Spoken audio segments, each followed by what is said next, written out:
all set?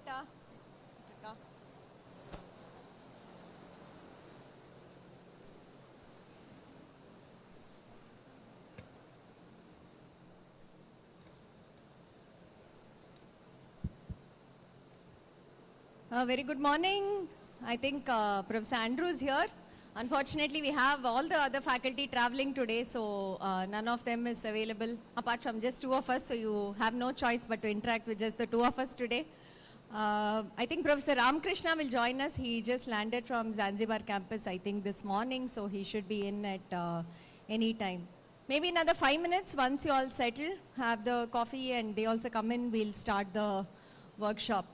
So one thing I was thinking, you know, we were taking account of how many SPOCs have come before, and out of some 450 registered, 420 or so have come before, and only 30 or 25 are new first time SPOCs with us. I don't know how many have come here, but we'll have to see. So we were, even yesterday or, you know, last few days when we've been editing the presentation, we are like, how many more times same thing we are going to say, you know, every time, okay, how many courses, how many stars, how many LC, and all of it. So if you'll actually feel bored, I think we'll just stop it. We'll make it into a discussion. We'll make more, have more time for talking and stuff. So we'll go through the presentation, but we'll do it a bit faster. If you'll have any more discussion points, we'd actually be happy to talk about that. So that is something that's there. The group is getting bigger. We are seeing more numbers. So today is 450. I think one of our largest registrations. We'll have to see how many actually come. Maybe around 370, 380 might actually come in. Many have gone for breakfast is what I was told. So they should be joining us very soon. Tomorrow we have the Stars event, and we have 1280 registered for that. Again, that's a huge group that's come from the south. So for them, we have something tomorrow morning as an interaction, and afternoon one workshop, then a campus tour or some such like that. So that's in the STAR event. How many of you are attending the STAR event tomorrow? Okay. How many of you are stars actually? I saw many faculty in the STAR this time. It's a lot of, some 9,000 plus stars we have this time. So a lot of faculty, a lot of SPOCs. We saw that. So I was remarking to one SPOC here saying he's given us a photo that he probably gave after he finished standard 12, you know. So I had to literally find out, isn't it the same person? Aren't we changing photos? I was telling him he has to change this photo. He's like a 64 courses completed or some such like that. But the photo is like 12th standard pass photo that he's given us. So we have people like that too here today. I don't know who else is coming there. So maybe once Professor Andrew finishes his coffee, we'll also start the presentation that's there and we can settle down.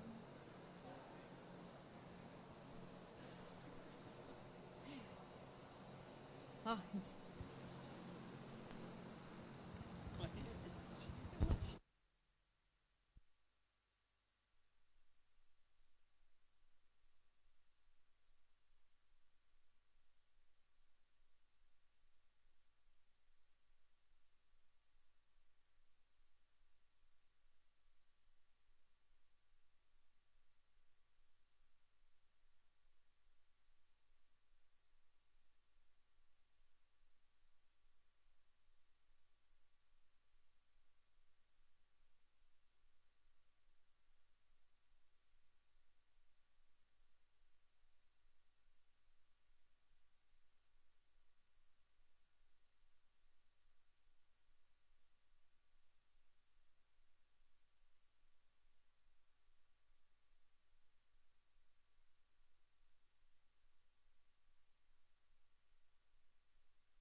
Okay, good morning everyone.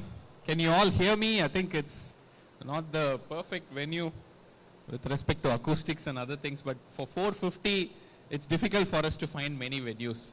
It used to be 200 to 250 a few years ago. We used to get this nice auditorium where we can do it. In IITM, beyond 300, it's hard to find one venue, a lot of construction going on, this, that. This is also not a very good venue. I mean, I'm not always happy here, but I hope you can hear me. Well, anyway, I think let's see as we go through the slides and the discussions if we can, interact a little bit better. It's a little vast, but we'll try and do that. Okay. Once again, good morning, everyone. Welcome, very, very warm welcome on my behalf to this SPOC workshop. We do this every semester, but I know that a lot of you have attended multiple SPOC workshops in the past. Okay, so how many of you are here for the first time? Let me see a show of hands. Yeah, it's still reasonable. It's not too bad, but I can see a lot of veterans who I recognize. I'm sure Bharati will recognize many, many more. I'm able to recognize quite a few of you. So what we normally do in a workshop like this is walk you through what happened in the last semester, some of the new initiatives. Maybe this one's too loud. I think they should move it somewhere. அந்த பக்கம் எங்கயா கொண்டு போ.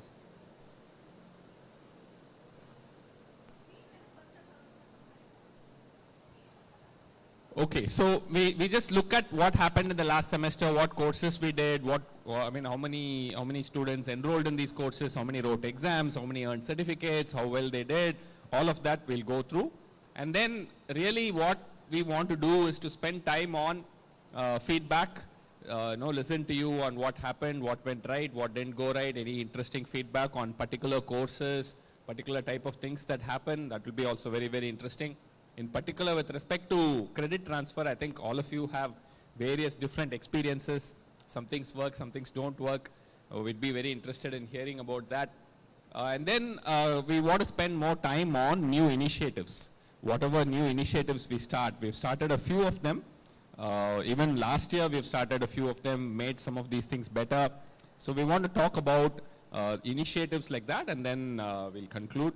That's sort of the way it will go. Okay, so I'm going to get started. I'll talk about NPTEL and what happened in the last semester. Okay, so overall, our numbers of views and subscribers and hours of video are increasing every term. We are looking at very long-term goals of maybe 2 billion views, maybe 10 million subscribers, maybe 100,000 hours of video. Who knows? We may get there.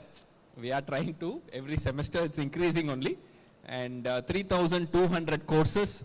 I think easily one of the largest repositories of full credit, campus courses, college courses. I don't think you'll find that kind of numbers anywhere else.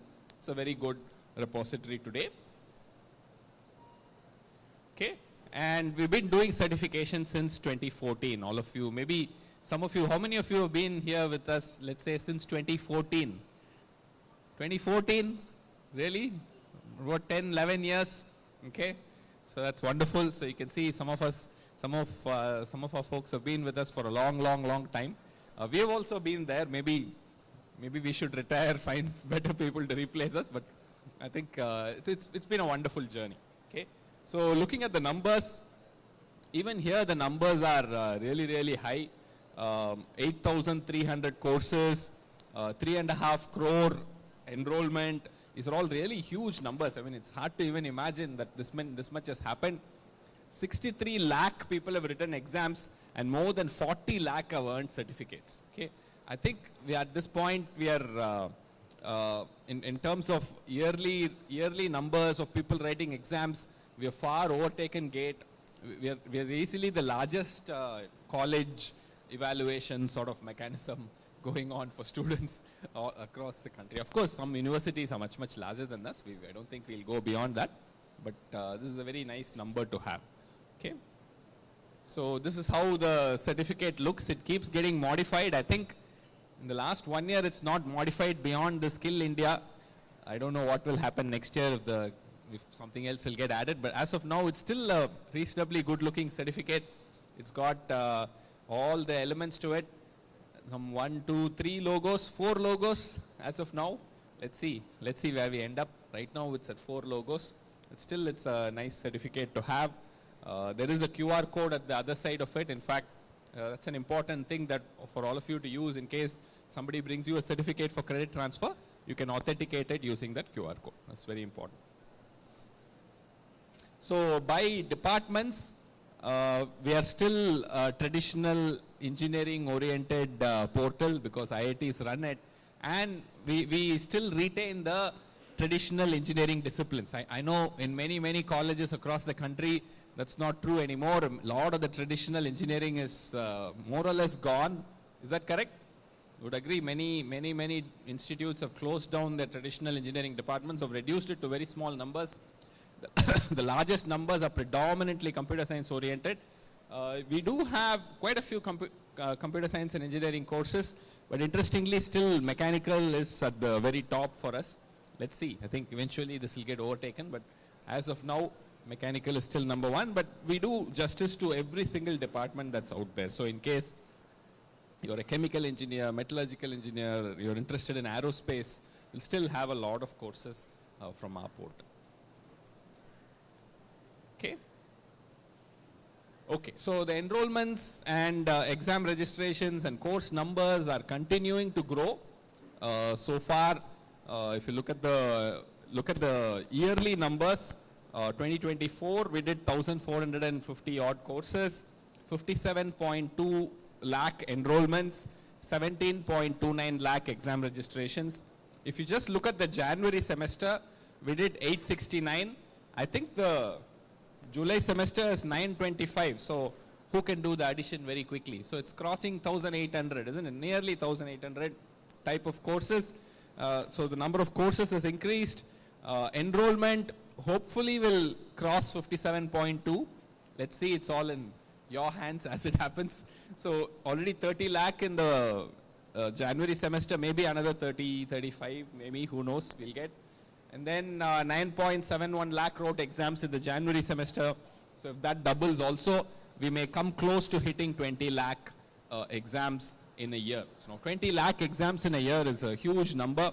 It puts us way high up in the scale. And I'm also amazed that we are still growing. I mean, even now after so many years, I thought we have saturated at some level. We are not saturating at all. So we think that increase will end somewhere. It has to end, but so far it's not ending. So, I mean, we are happy to scale, but let's see where it goes. And that's a very interesting journey. So as we speak, 925 courses are open in the July semester. 8.4 lakh enrollments already. 55,000 people have already signed up for exams. The numbers are increasing as we speak. Okay. So all of us know what is there in a typical NPTEL course. We make it simple, not too complicated, at the same time not too simple. So, somewhere in that moderately simple ballpark is where we are. There are lectures. Lectures are the main parts of our course still. And then we have weekly assignment questions that people are supposed to answer, helps them prepare for the exam. And the most important and interesting part of our certification exercise is the exam we do at the end, right? So we don't give a certificate without an exam. There's a proctored exam, you have to go to a center, there's invigilation, it's controlled circumstances, you have to write an exam, and only then you get a certificate. Okay, so that's the way we do. A few other things that are there in our portal. You have text transcripts, and these transcripts are getting translated now into other languages also. So that is a part of our courses.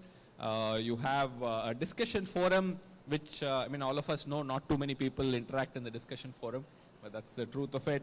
And then there are live sessions. So a lot of courses which involve problem solving, our TAs and people we hire especially for this purpose work out problems live to help students in problem solving. Now those sessions are also very, very interesting. We'll talk about those also. Okay, so why do people take NPTEL certification?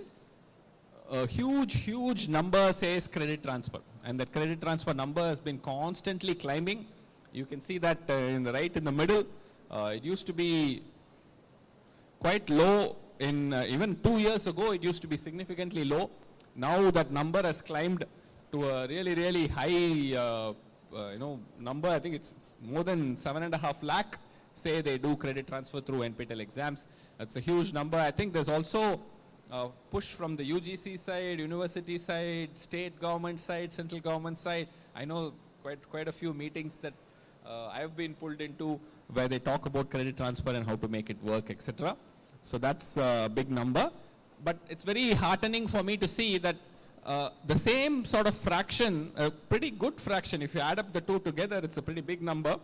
Many people say they're doing it to get a job or an internship, and many people are doing it for knowledge in the field. So that's a good mix, I think. I mean, of course, your course credits are important, but equally important is that you think this will give you a job or an internship, or you want to improve your knowledge in the field. So that's a good educational goal to have, along with a credit fulfilling goal.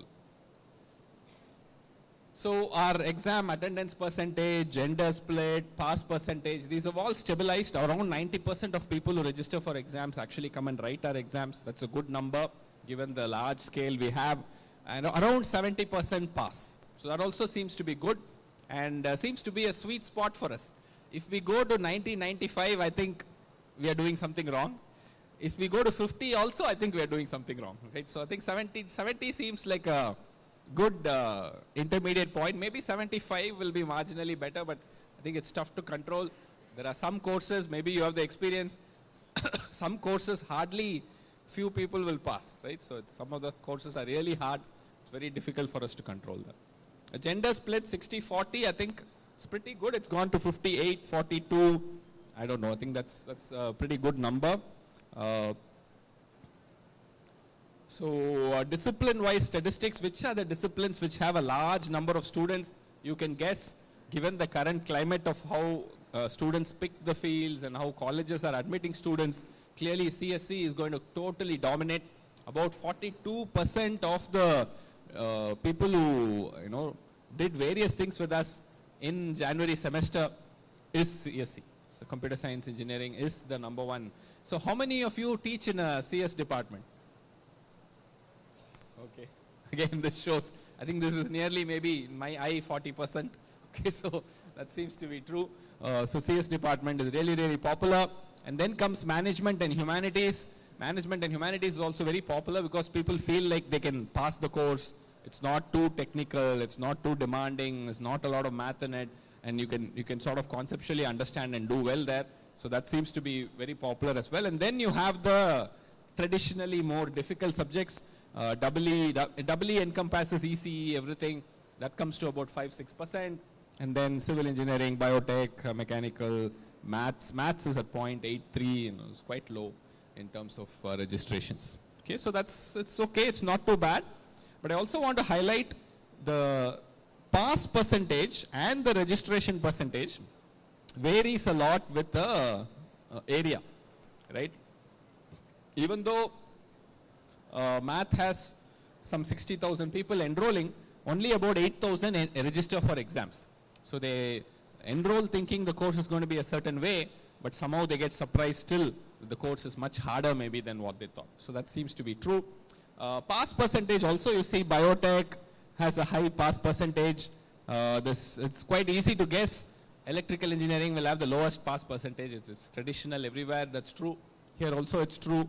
It comes to about 58%. So it varies a lot depending on the branch that you do. Again, computer science is again at 70. So somehow computer science has enough subjects that people can pass also. So it seems to be quite popular. Okay, and you can carry on to the other areas. They go really, really, really low as we go to other areas. Okay.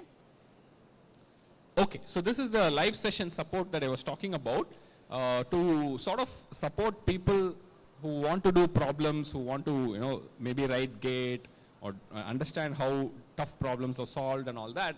We now have these sessions that we do through a type of certain type of PhD students we have on at IIT. Okay, so this is done every week. These sessions are announced in particular courses, not in all courses. In courses that require problem solving, we announce that these sessions for problem solving support are done at a certain time. So if in your college if you have students doing these subjects, you can tell them that these sessions are there, maybe arrange a time for them to come and watch those sessions. All these things will be very, very useful. These sessions are handled by PhD students at IITs who are specially qualified. They're called PMRF fellows, Prime Minister's Research Fellowship fellows. So they are particularly good PhD students who end up coming and teaching these sessions. So you can see the total number of sessions has been sort of increasing, and now it is somehow stabilized at around 4,000. Maybe it won't increase beyond this, I'm not sure. Around 4,000 sessions every semester we are doing. It's there in around 250, 260 courses. Some 300, 350 scholars are involved in doing these problem solving sessions. Okay. So this is something, I don't know, let me see a show of hands again. How many of you are aware of this problem solving sessions? You knew about them? Okay, quite popular seems like. And you recommend this to students, it's useful. Okay, so maybe we'll talk a little bit more about it as we go along and get some feedback from you. Okay. Okay, in terms of cities, it's maybe not a big surprise, but the Chennai region, the Chennai, in and around Chennai region is easily far and away huge numbers compared to anything else. Okay. So I've tried to understand this, many people have tried to understand this. It seems like a bit of a puzzle to us, but it is true. It's so far ahead of anything else. Even if you compare the NCR region is pretty big. They have equally big number of educational institutions, I think. Maybe I'm wrong. Okay. But somehow the Chennai region is hugely big. Some 1.22 lakh people in this region write exams. There was this very funny video one person had put about how someone in Tambaram got a center in Gumdipundi and they had to go all the way there and they were criticizing us and all that. But you see the difficulty, right? 1.22 lakh people write exams, and our exam partner has 8,000 seats in Chennai. So if we keep on doing exams, it will never work. And if they say 8,000 seats, some 6,000 of those seats will be in good places. 2,000 will be all over the place. It's very, very hard. So it's very, very, very difficult for us to conduct exams in and around the Chennai area. The other places, few of them are tough. So if you see Coimbatore area, that's also a huge challenge for us. And we've been talking to various colleges, and I will look at you when I talk about it. But colleges are also not helping very easily. They have their own challenges. So we're not able to find enough seats there. So 45,000 or so right in Coimbatore, and only 3,000 seats are there. So what do we do? I mean, it's really, really hard. And we can't do exams for a month. We can't do all that. So we have to really make sure that something gives. So people in Coimbatore have to go to nearby places. We think nearby, but they will disagree very, very strongly that it's nearby. But we have to do these kind of adjustments. And if you're a college which can help us out by being a center, please help us out. Okay, so this is an earnest request from my side, particularly in these places, Coimbatore, Chennai. I know there is a challenge in many sorts of challenges. We have solutions for many of those challenges now. We can make it work. Even if previously you had issues with our exam partner, we can work with you and the exam partner and make it smoother. There are various things we are trying. Maybe we can talk about those also. So please, if you are a center, if you have a college in any of these big cities where we have challenge, please contact us and help us out. Okay, particularly Chennai region, Coimbatore, Velur also, right? Velur is okay now. We have a solution with VIT, so it's okay. So, yeah, I think I have to also thank the colleges that are already helping us. I think VIT Chennai, VIT Velur is the primary example. Do we have representatives from VIT Chennai, Velur? No? Nobody is here? They're not here? Okay. So I have to thank them definitely, because they've been helping us out hugely. Otherwise, I think the numbers there we can't meet at all. So we'll be really happy to have help from everybody else also. Okay, so the next big initiative that we started a few years ago, and it has taken on a life of its own. It's become a huge phenomenon now, and we are seeing so many thousands of NPTEL stars that we have a separate event for stars now. So today is the SPOC workshop, tomorrow is the star event. And we have workshops for them and all of that, and it's become a big community of very, very interesting people. And let me talk a little bit about NPTEL Stars. How many of you are NPTEL Stars here? multiple times, multiple t-shirts, hoodies collected. Okay, good. Thank you. So, but still the stars numbers is less, right? It's not as big as you can go. You can see it's not that easy to become a star. You have to do some work, but it's very rewarding, I think. It's a very interesting experience. So these are the number of stars we have. Various different categories. I mean, I can't keep track of it. Basically, you have to do multiple courses and you have to do well in them. Okay, so that is sort of the criteria for becoming an NPTEL star. If you become an NPTEL star, your photo shows up on the NPTEL website in one particular place. Okay, so that's the honor we can give you.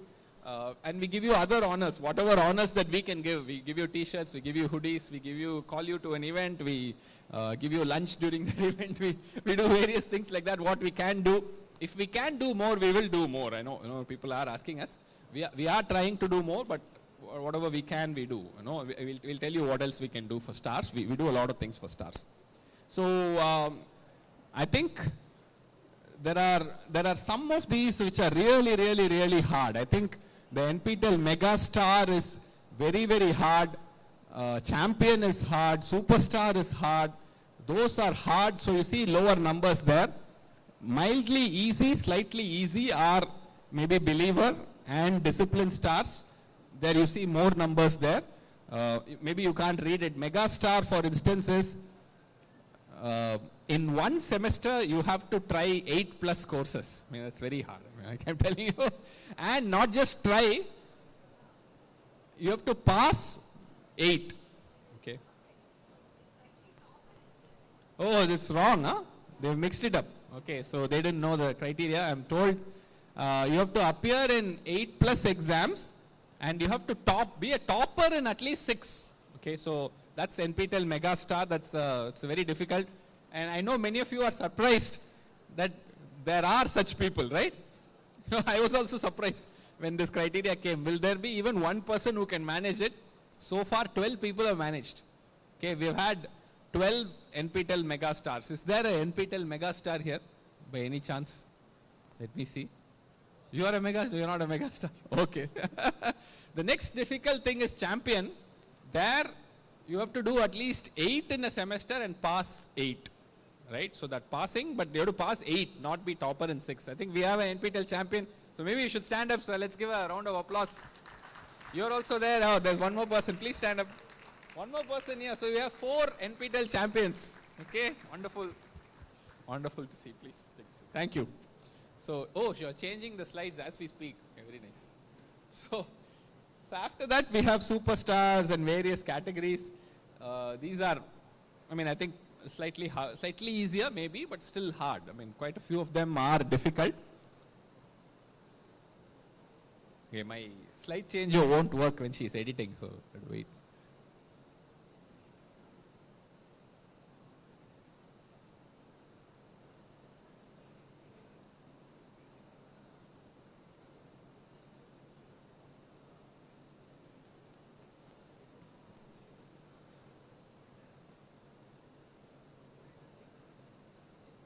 Okay, that's good, I think. Let's leave it like that. Okay, there you go. We've got it right. So this is a difficult and very, very interesting achievement. How many star learners and how they've been growing over the semesters. You can see the bottommost thing. The number of stars every semester has been steadily increasing in the last few semesters. We had 7,400 in July 24. We have 9,300 in Jan 25. I think it seems like there are a group of people who are just waiting for us to set the target. We set a target, they go get there, I think. So it seems to be very, very interesting. And the numbers, I think one of the very interesting numbers is what I would call domain scholars. Because I think domain scholar is a very nice way to become a star. Out of all the things, I think, if you, this thing of mega star and all is too difficult, I think. But domain scholar is, in my opinion, one of the most worthwhile things to try. Because it gives you expertise in one domain and you have time. You have I think a 3-year period to earn it, and you can become an expert in one particular domain. Okay, so it's something that we think is very, very interesting. Total of 1,900 domain scholars are there now in NPTEL. And that number also from July to January has doubled. It was 305 in July 24. In January 25, we had 615. So that number is also doubled. So it's very, very interesting to see. Okay. So what is domain certification? Basically, we have taken disciplines and split it into individual domains, which are like technical areas within that discipline. So if you take computer science, you would have AI, data science, programming, all of these domains would be there. Civil engineering will have construction materials, structural analysis, environment, like that. Technical areas within a discipline, we've called them domains, okay? And you have to do a few core courses and a few elective courses. If I'm not wrong, about 2 or 3 core courses and 2 or 3 elective courses, and earn a total of so many courses you have to finish within a 3-year period, and a minimum score, average score of 55. Okay, you have to maintain a minimum average score of 55 across all of these things. There are constraints like that, and this is something that's very, very interesting. I think it's very interesting.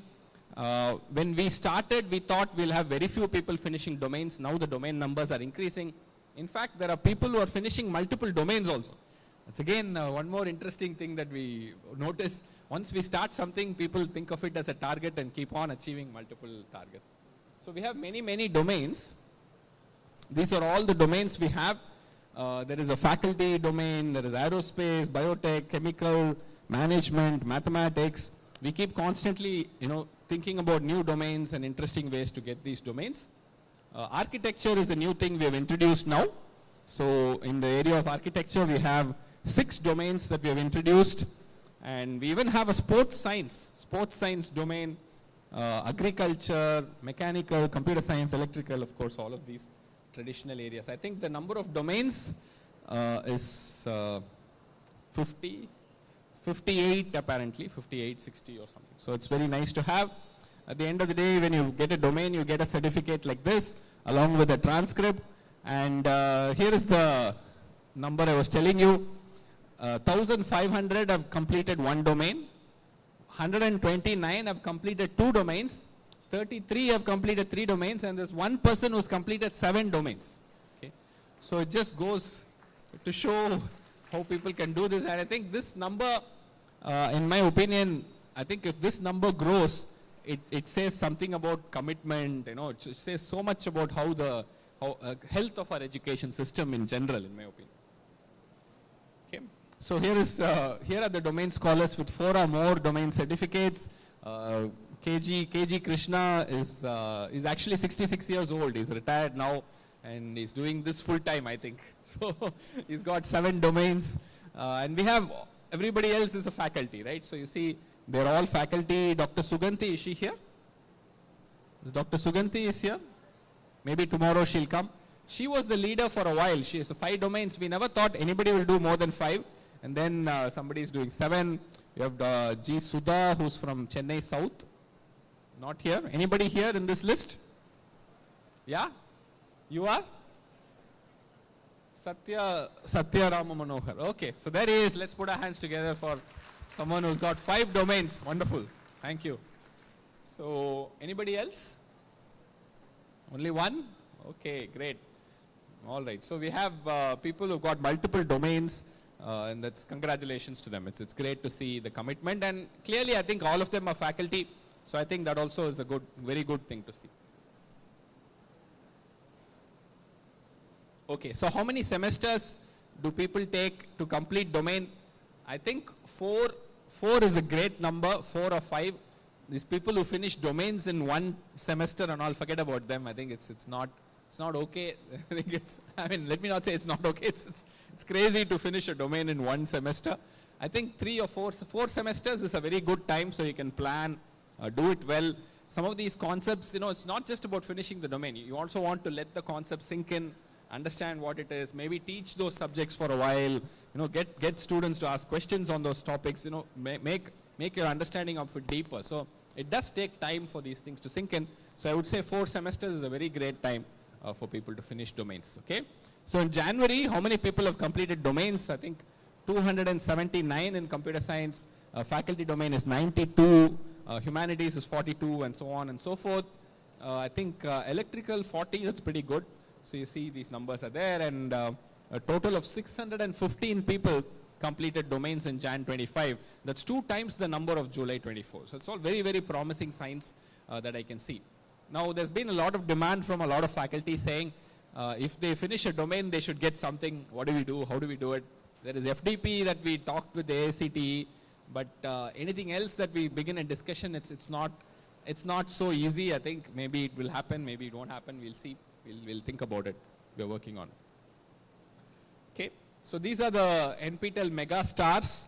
So you can see, I mentioned Mega Star, you remember, right? 8+ courses, and you have to be a topper in 6. Okay.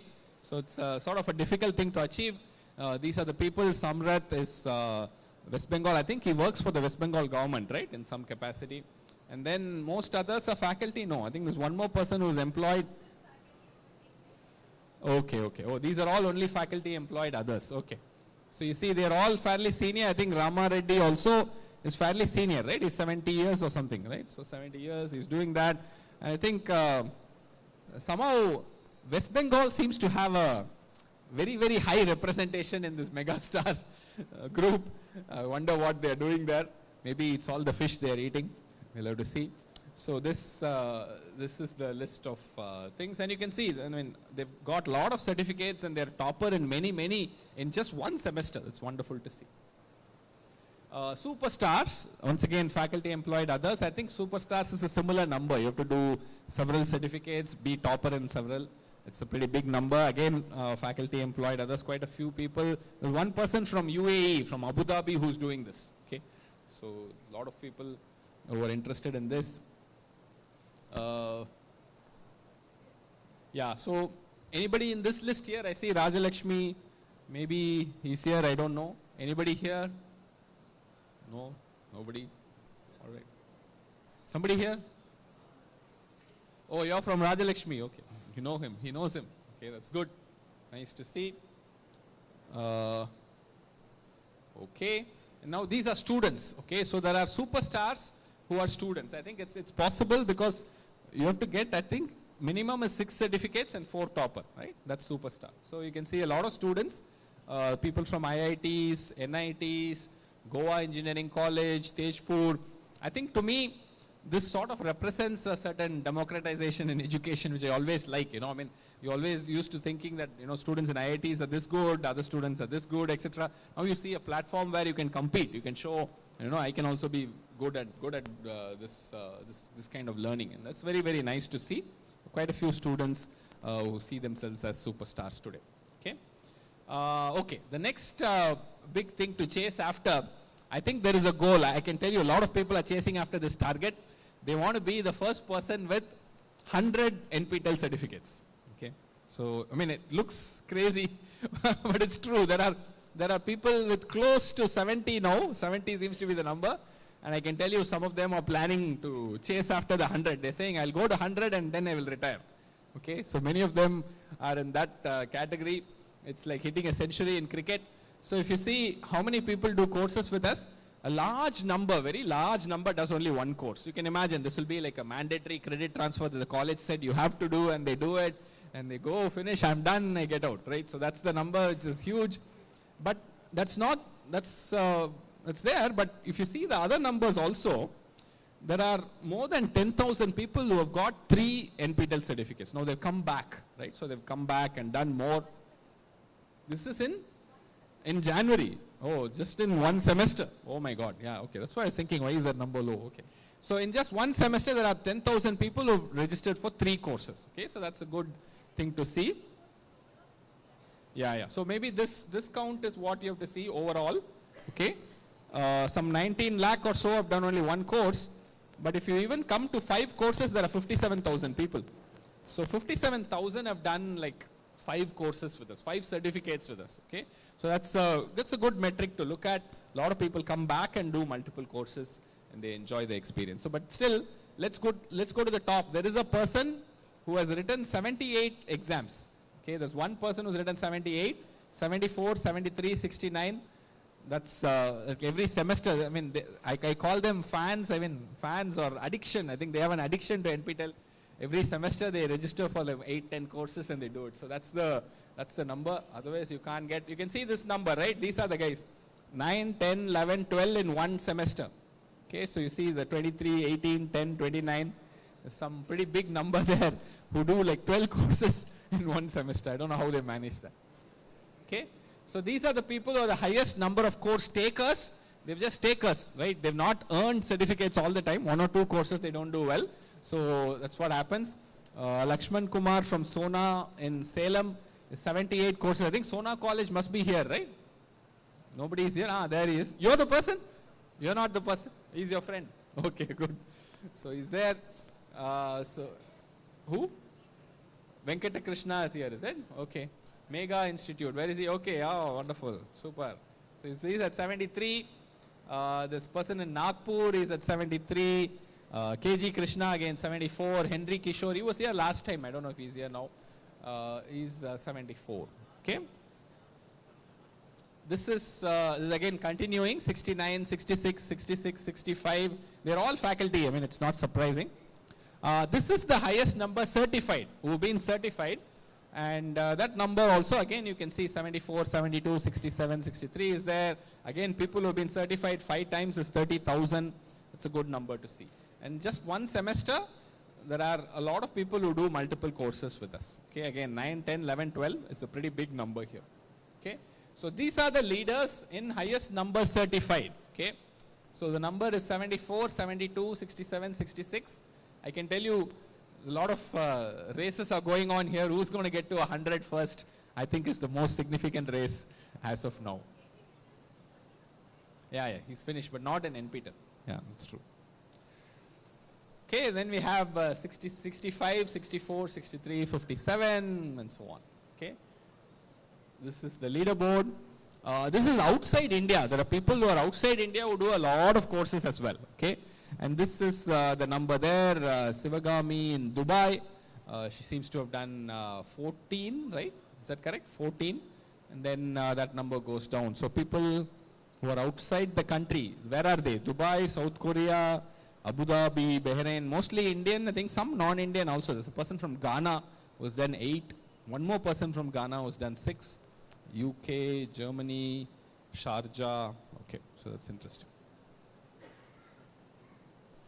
Okay, and this is people who have various impairments. Now this is also a group which NPTEL is able to reach. People who are physically impaired for various reasons. They are not able to go to college and do various things, but they come and do courses with us and they do very, very well. So that's a good number to see. And they've done multiple courses, 38, 30, 26, 21, 21, 16 and so on. It's also very, very nice to see. Okay, so I think I'll pause here at this point and hand over to Bharti. Maybe a few minutes on questions. Can we have a mic going around? So in whatever I spoke so far, the initiatives I spoke about, particularly stars, domain scholars, credit transfer, just courses, exams, exam centers. If there is any questions or comments or anything you can give us feedback on, now would be a good time. Do we have mics? Yeah.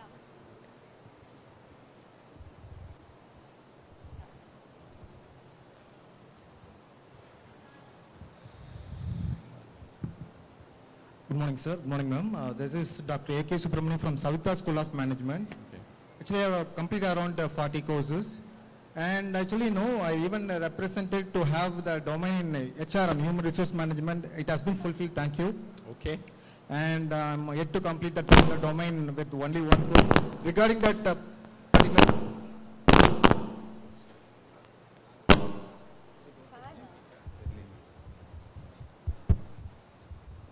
Yes, thank you.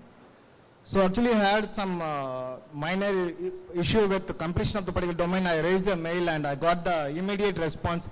And I want to thank the NPTEL. Whenever we have the problem, whenever we are communicating our problem, we are getting the immediate solution or response from the NPTEL. It's good, sir. Thank you so much. Thank you. And I have actually one more thing I have already represented related to the SPOC conference for management faculty. So as of now, it was only given with IITs. Kindly include IIMs also, IIM conference also, please consider. Last time also you promised us, please include it, sir. I think it should already be done. Oh, okay. We'll figure it out. There is Please one consider, thing sir. there because I think there are some of the commercial-like conferences that happen in IIMs where it's like a, how do I say it? Collaboration it's like a with, training program, and they get you to pay a lot of money to go and get a certificate type thing. So I think we should distinguish between conference and training program, and we are not able to do that very clearly. So we'll work on that and come back. Thank you, sir. Thank you. Sir, good morning, sir. I am Ravi from Don Bosco Institute of Technology, Bangalore, sir. Sir, my question is regarding the pass percentage. You told that 63 some lakh registered, out of that 40 lakh have cleared. Almost 22.5 lakh students were failed. That you are not? Includes Pardon? absent. Yeah. Why I am asking this question means, in my college, we have, every year we are motivating the students from 100 to, we move to 500, sir. Last time in 2 subjects, most of the students were failed. That's why I am requesting you to, analyze the fail subjects, sir, in where we went wrong. That maybe help us to motivate the students. Or otherwise, the student will drop, sir. Next time they won't take the exams.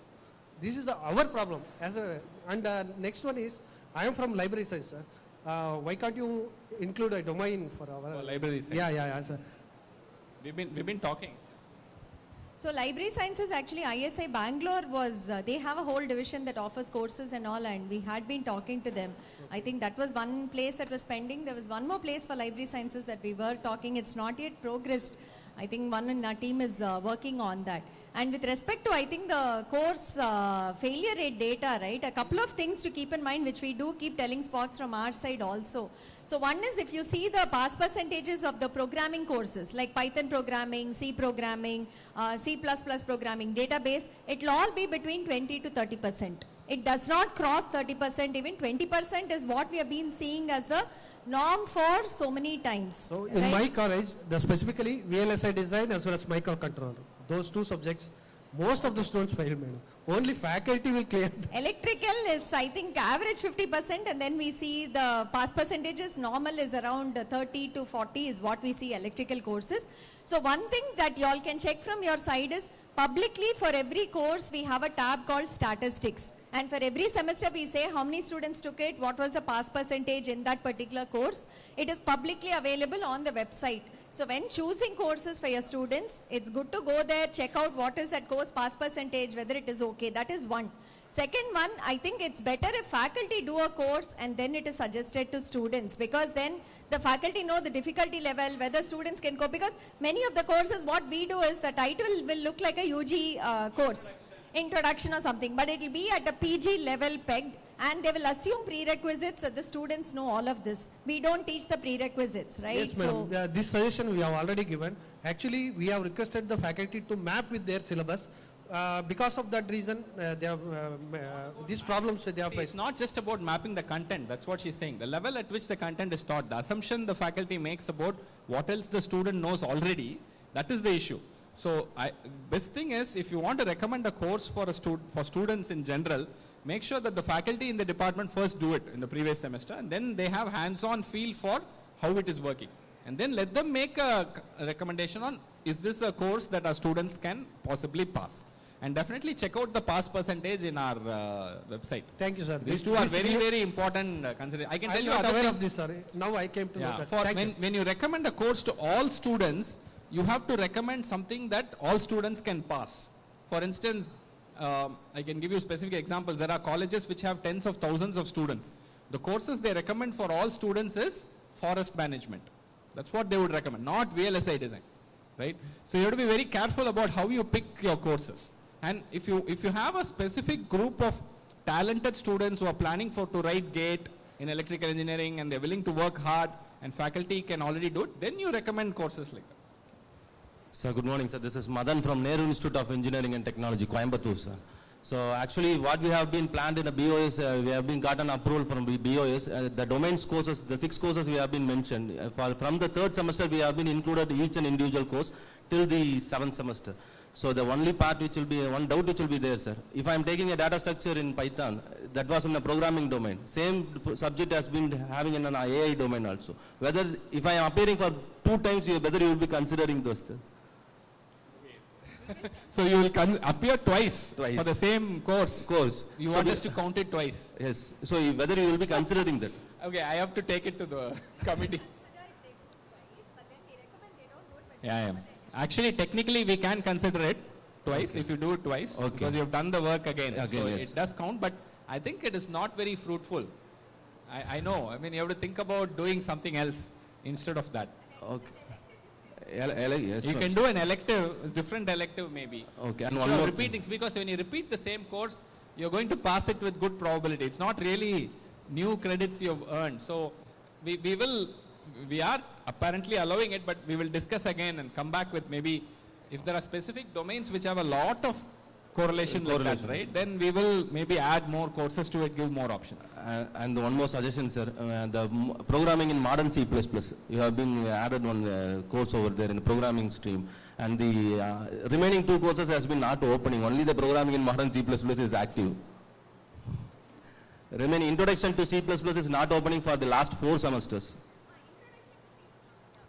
So we've actually phased out Introduction to C++. That was a 2015 introduced course. So that has been phased out, Okay. removed, and this has been introduced. So it's been replaced. So Okay. those who have done that earlier course, we are counting that. Okay. If you have not done that, then the new course alone will be available. So programming in Old course modern won't C++ be available. it will be allowed. Yes, but, yes, yes. but in a domain PDF it has been mentioned that. Yeah, so- because we consider that also if you've completed. We are not going to say, okay, that is not there, now do this also. Okay, We'll fine, not madam, do that. fine. Thank you, madam. Thank you. I think the old C++ is irrelevant now.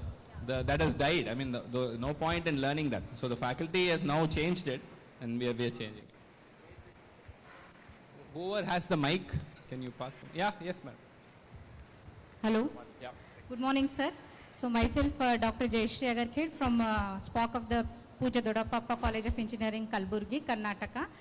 Sir, I am very much happy to share that I have been certified with all the star certificates except this mega star. It was only the left out. Been superstar, champion star, everything. And I've taken 35 courses, completed 35 courses and 12 golds and 16 silvers like that. And in our college, with our president's support, all the faculties are insisted to take up these NPTEL courses, and all are participated, all are being enthusiastic and taken courses in this year, sir. And our fees also has been reimbursed by our president, sir. And now this semester onwards, we have our university has made compulsory to take professional elective as well as open elective, 2 NPTEL courses for their degree to complete. And from each department, we are conducting, from the NPTEL coordinators we made and conducted meetings and all, and suggested few of the courses. So that the students can take up easily and they get the credit transfer for that. So like this, our college is now fully with the NPTEL everywhere. And now I wanted to ask about, that is request about, that is we got an invitation regarding IITM code chapter. So ours is a government aided institutions, and we are thrice NB accredited college. So, but there they mentioned it as a NAC is compulsory. So, and even we have applied for NRF also. So, whether we will be, can be considered for this IITM. So maybe we can have a session on code chapter. Is it working? The mic is working? No? Maybe I'll hold it. Okay. So we'll maybe talk about code chapter officially. Okay, Maybe in the end of this. Do you have some slides? Yeah. We'll talk officially about this. Anyway, let's do a round of applause for her wonderful achievement. So many courses. Thank you. Thank you So so just much. one point I want to make: when something is made mandatory for all students, be very, very careful about choice of subject. Yes, sir. Yes, Okay, sir. I repeated warning, I'll tell you again. When you make it mandatory for everybody, you have to mandatorily give them a subject that they can pass. Yes. You cannot give them an impossibly difficult subject. It will never work. It will fall flat.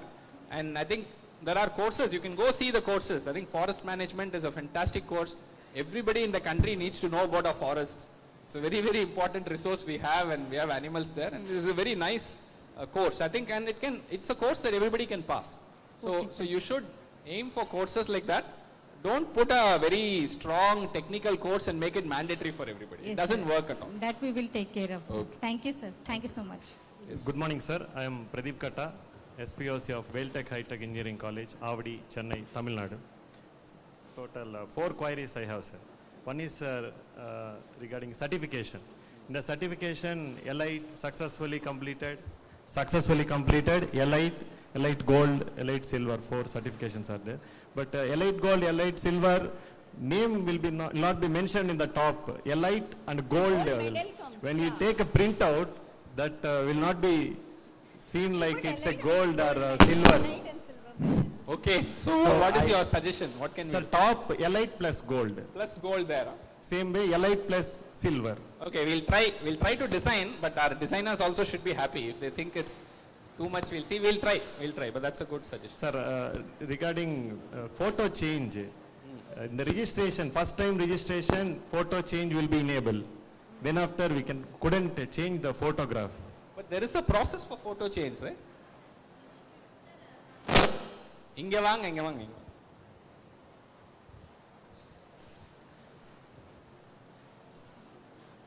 So after we release the hall tickets, we Mic used hit to a give mic a hit error.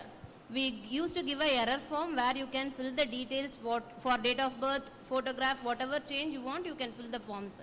So after that, we will not be able to change because we are generating the certificate. If we are generating the certificate, So let me repeat that. After the hall ticket is released, Yes, you will send an error form form. to everybody. yes, sir. So you will get that. So that's your chance. You use that error form to change whatever you want to change.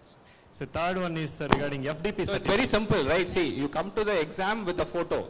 Somebody there verifies you. So Yes. that has to happen if we have to change the photo on the certificate. Yes. That's all. Third one is FDP certificate. Faculty only eligible for FDP certificate. We have to pay 100 rupees extra for that. Our faculty sincerely tried NPTEL courses, assignment they submitted, exams they have written, but unfortunately in the exam they got less mark. So my request is at least they couldn't deserve to get FDP certificate alone, not NPTEL certificate, at least FDP certificate. But how do we verify the sincerity in all those processes? So they have attended, they have score, How do we verify, sir? but the score is not 40%, their score is 35, lesser than 40, not eligible for certificate. Yeah, but anyway, we'll see. But I think The 40 in some courses is reasonable, I think. Especially you said mathematics course, sir. Okay, we'll see. We'll think about it. The last one is, sir, toppers. Toppers of the course will get internship opportunity in IT if there is a vacancy. In our college, so many students got topper in the courses. Why can't we give fee waiver when they do the course next time? Oh, without giving internship, you don't want Internship, if they couldn't get, internships are not vacant. Okay, but I think internships this time, anyway, that's one more thing. Under initiatives, we'll discuss it. But it looks like, see, what we have done this semester is the stipend for the internship has gone up significantly. I think it is 15,000 per month. It is 15,000? From 5,000. It used to be 5,000 per month. We made it 15,000 per month. Okay. So the stipend has gone up. And I think number of opportunities has also gone up. I think Okay, sir, if they do soft skill kind courses and they get a topper in the course, they cannot do any internship. At least to encourage give a them, fee waiver for the next time. next course, immediate course if they register, some fee waiver. Okay. So we'll have to see if our finances will balance. We'll look into it. Especially so this faculty FDP certificate, because if students, if they get a assignment, good assignment score and register for exam and they couldn't attend the exam, next time you are giving opportunity that same assignment score can be considered. But that faculty is can the- also do that, Yes, sir. madam. That's Faculty their also, same way, why can't they get FDP No, certificate but in FDP, their consideration? the rule with AICT, the way that we have signed the MOU is, if they pass the NPTEL certificate, then only we will give Yes, them an FDP. that passing So criteria, please. It's I an have to ask ACT It's to an change. AICT It's MOU not rule me that we to- have done. Because, very, because very all hard. courses are not same. But whereas faculty soft are skills are expected to mathematics. pass, sir, not students. Faculty should pass when they register to a course and get an FTP certificate. In fact, the feedback that came was, why are you keeping it 40? Why can't you make it 60 or 75 for faculty? So we Because- argued and got it to 40. You Yeah, have to that give was us the thing that that they much were credit. coming with. But that FDP certificate, please consider. We'll Thank think you. about it. Yes, sir. Namaste everybody, good morning sir. Myself Umesh Shetty, I am the principal of Dr. B.B. Hegde, First Aid College, Kundapura, Udupi district, Karnataka. It is far away from 100 kilometers from Mangalore. Ours is a self-financed college. We have made it compulsory for all the faculty members to clear one NPTEL Swayam course for their promotion and salary increment. And for the first time, we have made it compulsory for 500 students to appear for NPTEL courses. Out of 500 students, 326 have passed. Ours is a very rural college. It's a degree college, general degree college.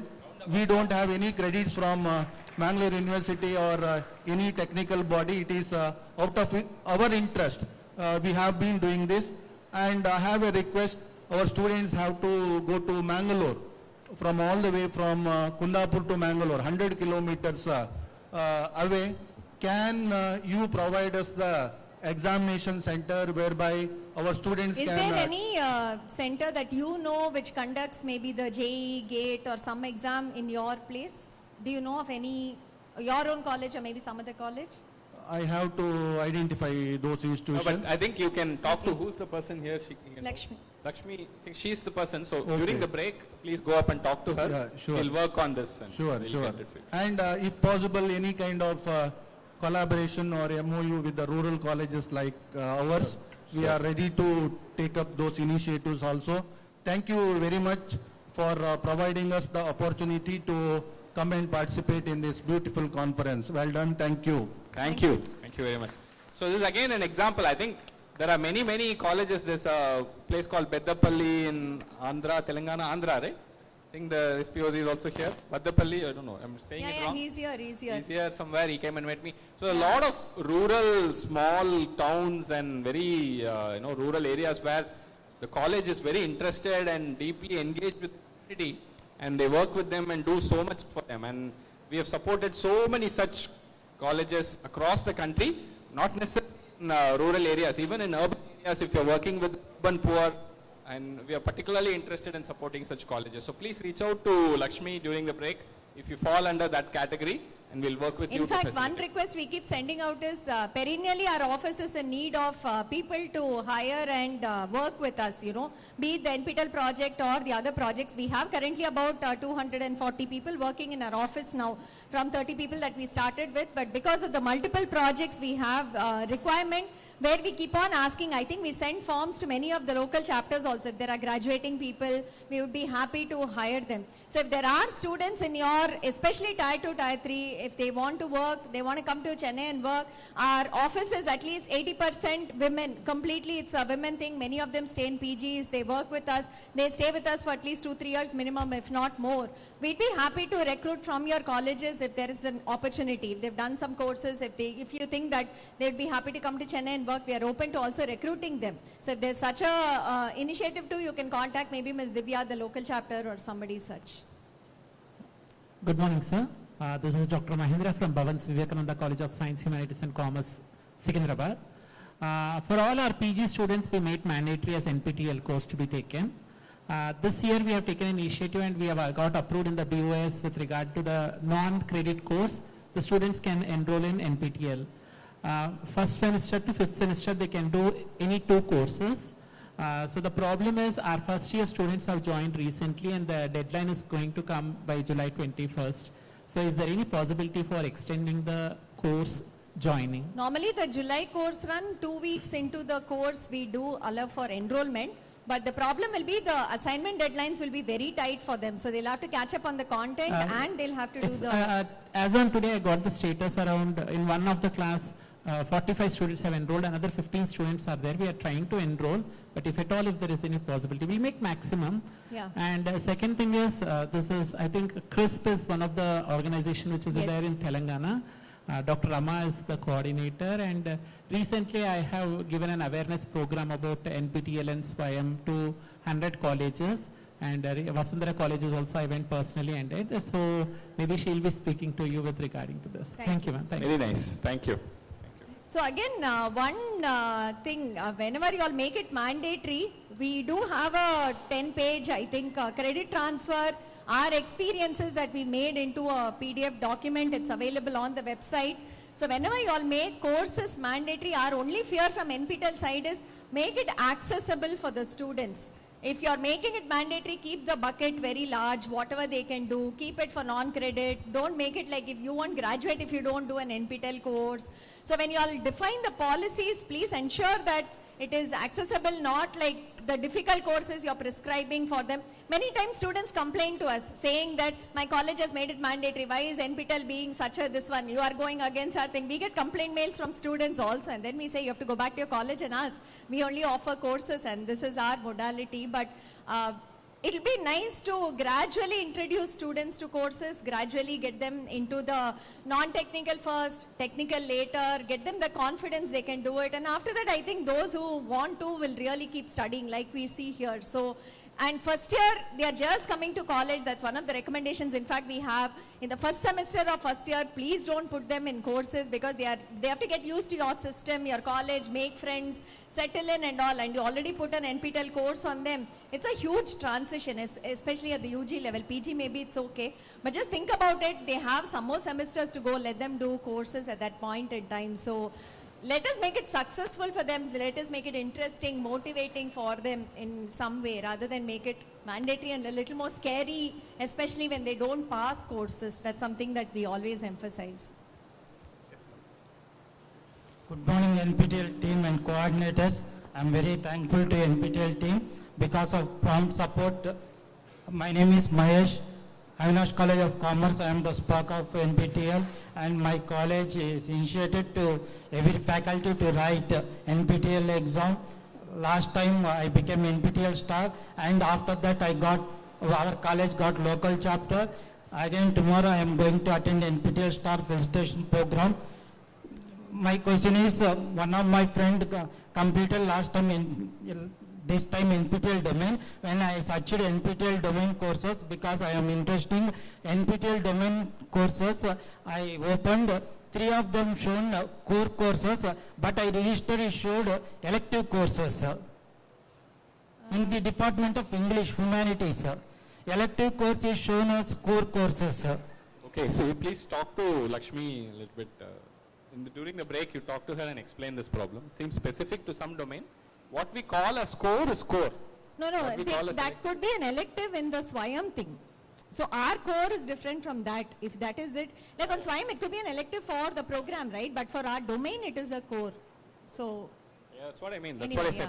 If you think of some course as an elective course, generally, that might be core for us in our domain. In the domain, it could so be. I searched NPTEL domains. 3 of subjects shown as core courses, but when I registered, it shows as elective. No, on the portal, it may say elective. That doesn't matter. That is generally for everybody. In the core, in the domain, that is a core course. That's all. Don't worry about that and this. Yeah. Thank you. Yes. Good morning.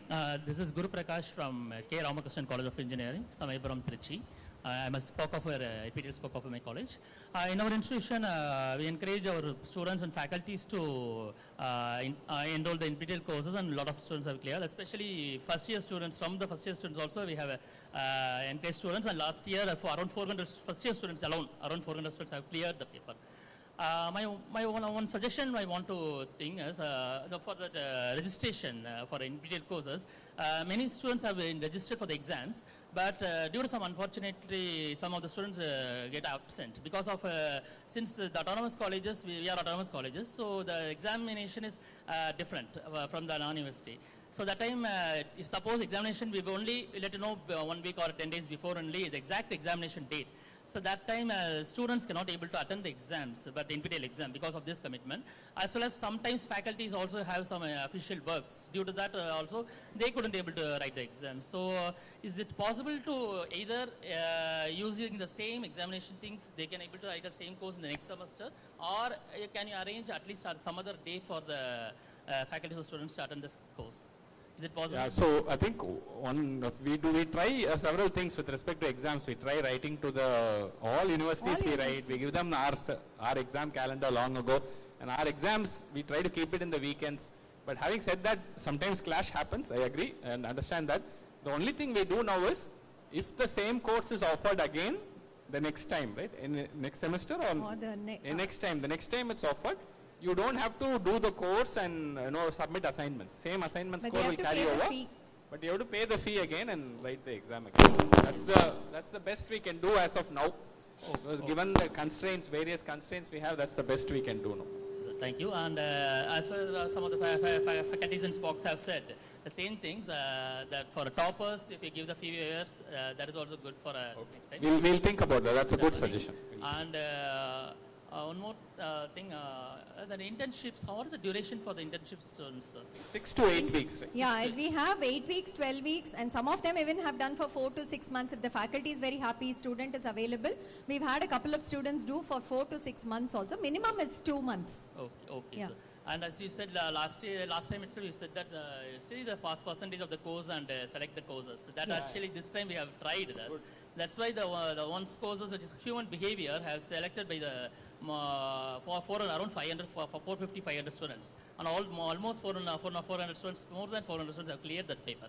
Good. So like that, I'm a computer science. So in the computer science also we find out some of the domains and identified the most pass percentage courses, and we recommend those courses to the students. Pass percentage, and also I think if somebody in your college can do it first, some faculty can do it first, and understand what that course is much better, then you can do it. Yeah, they are act as a mentor also, sir. Mentor also, and they identify the courses, and they will encourage their students to do this. Thank you. Thank you. Good morning, sir. Whoever has the mic, yeah. Yes, sir. Good morning. Somebody's here. Yeah. Go ahead. This is Aisha Muzamila from WOW Vijaya Women's College of Arts and Science. It's in Kailpatnam near Tiruchendur, Thoothukudi district. So I have 2 humble requests for your consideration. Actually, our students are mostly from economically weaker section, and we are encouraging them by providing lot of scholarships by our side, by management side, and as well as from government side. So if you consider the fees reduction, especially for rural area students and for girl students, means it will be more affordable for them to learn more. And one more consideration, sir, as we are outside, south of South Tamil Nadu, and while assigning exam centers, we may get Nagarkoil or Koilpatti or Tirunelveli District College. So it's a long time, actually travel itself 4 to 5 hours for traveling. So if we got morning session exam, means it's more burden for students, especially for girl students. So they won't allow in parents' side. So I have these 2 humble requests for your consideration, sir. One is assigning exams. So give your college name to her, and we'll see that one where we can put a center nearby. We do have an, I think, Dr. Shivandi Arjuna College of Engineering. Okay, so you can suggest maybe some college names. We'll see whether we can work with our exam partner and get it done. Otherwise, also we'll have the list of students. We'll see how we can position them better in the exam centers that we have. With respect to the fee waivers in the initiatives part, it will come. So the last few, I think 3-4 terms, we've been having a lot of CSR support, but we have not been getting the request from the LCs. So we've been getting only about 6,000, 7,000. Our support is around 15 to 20,000 even. And we've not been almost able to spend. That's the problem that we are having now. So this time we got a special consideration from the CSR partner. What we've done is we have specifically asked for a scheme to support girls in Tier 2, Tier 3 towns doing STEM courses. For them we are giving a fee waiver if the college is giving it. We have received also, sir, ma'am. Yeah, so that will hopefully continue. You can also talk about that, but this is something that we are encouraging to have more girls in STEM areas. If they do the course and they get, I think, certain marks, I don't know if there's a silver, if they get silver and above, we are doing a full fee waiver for them of that 500 rupees. We are giving it as a special criteria apart from the regular economically disadvantaged candidates that you all will recommend to us. So that scheme is going to continue. It seems very attractive to companies. So we are hoping to grow that segment by which we can help the girls students. Thank you, NPTEL team, for considering, since we are new to this place. I'm new SPOC. Since we are new and we have encouraging our girl students, So they have received fee waiver, that's a more encouraging one. Thank you. Thank you. Good morning, I am Savitri from Nehru Memorial College, Puttanamatti, one of the rural colleges. Yes. College is Center for NPTEL Examination. My request is, can you please introduce 4 credit courses, like CE? 4 credit. So, Actually, see, our 12-week courses are 4 credit courses only. We say 3 or 4. So you have to take it for 4 or something. Actually, So for us, according to our Tamil Nadu government rule and university rule, only for 60 hours we'll give 4 credits. So 60 hours of engagement will come, madam. Easy. 12 weeks, you can argue there is 60 hours of engagement. There is lectures itself will be 3 hours or so, and then there's assignment, and then you can together you can argue that 48 hours it is coming.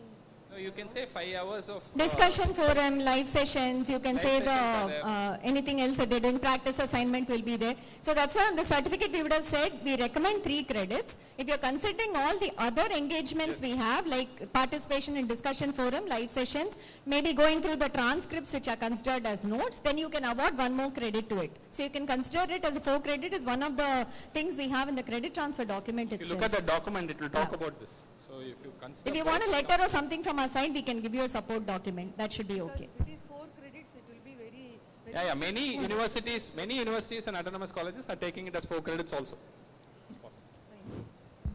Very good morning, sir. Yeah. I am Panindra from Balaji Institute of Technology and Science, Narsampet, Warangal, Telangana. So our college also encouraging all the students and staff for NPTEL, and management is providing the fee for that. So one request from my side was, and on from all staff, the staff are engaged with some accreditation works during some semester. So due to that they miss some assignments. For that they may be discouraged and may not go the course. If you can provide a chance for improvement of assignments before examination, more number of people can score in assignments and can complete more course.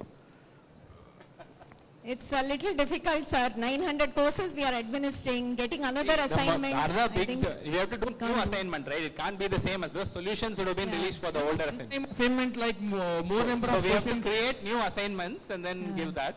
We'll see, we'll think about it. I mean, it Might goes be into very the difficult faculty. to practically. It will be a little bit hard, we'll try. Can we come to this idea? Excuse me, madam. This is Professor Chandrasekhar Patnaik from Omega PG College, Hyderabad, and also principal for Omega Institute of Science and Technology. Am I audible, please? Yeah. Okay. Thank you, Go sir. ahead. I have a family consideration regarding allotment of the examination centers. Now, what happens is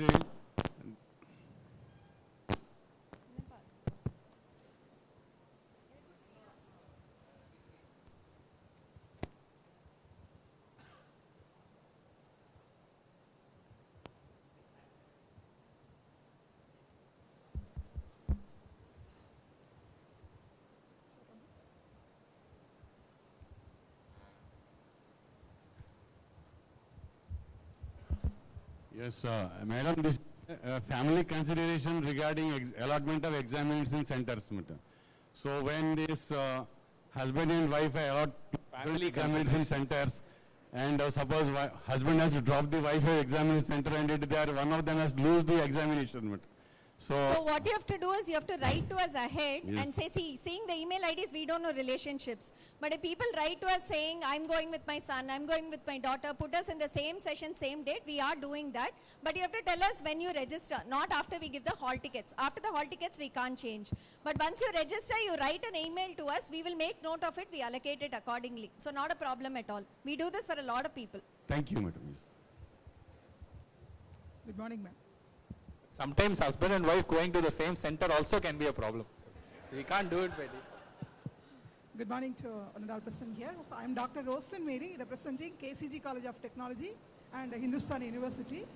So my question is, can the professor from our institution can offer the courses, offer the content of these courses? As of now, NPTEL primarily works with IITs and similar institutes, CFTIs, you'll mostly see that. Once in a rare while there will be some exception, but usually we don't go outside of that. So that's our mandate, that's what we can do. For other institutions, AACT, UGC, CEC, these kind of organizations are supposed to do it, but they do their own thing, so it's harder to... Because we have that level of good staff professors with us. I understand, madam. So I'm not saying no, but our mandate is these institutes. And can we propose some new emerging titles for your courses? Yeah, titles you can ask. I think there is a. I mean, They if can you write can a write, local chapter, you can write yeah. to one It of our comes to support us. emails saying we need courses in these titles. But we can't propose new Yeah, courses. proposing new courses, like I said, we accept only from the centrally funded technical institutes, generally, central institutes. Okay, thank you. Good morning, sir. Myself, Kanmani Raja. 10 minutes. Myself, Kanmani Raja from JPR College of Arts and Science. My college is situated Padur, near Chengalpattu. But it comes under Tier 1 category, Chennai. So when we requested our fee waiver, we got a reply that it comes under Chennai Tier 1 city. So if that is the case, you have to justify based on your enrollment and neighborhood. You have to engage a little bit more and say you don't, even though you are Tier 1, you are addressing a very urban poor type population.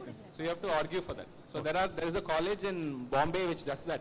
And every semester they get some fee waiver from us. So if you have to clearly and prove that you are serving a largely low income neighborhood, then we will consider. Thanks.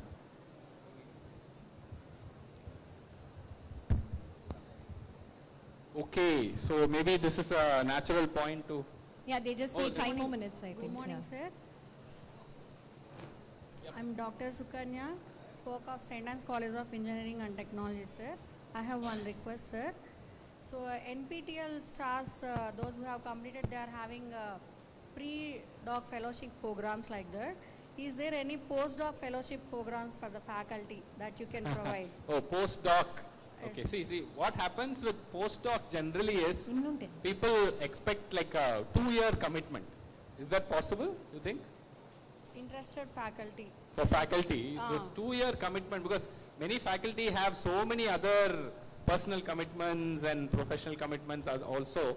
So, I mean, I think it's a nice idea. We can think about it. But as of now, I think commitment itself will be an issue. In fact, pre-doc also many faculty are taking, younger faculty. So, the doctorates I'm asking. Sir. Yeah, I understand. People who already have PhDs, you're saying for postdoc. We'll think about it. That's a good idea. Thank you, sir.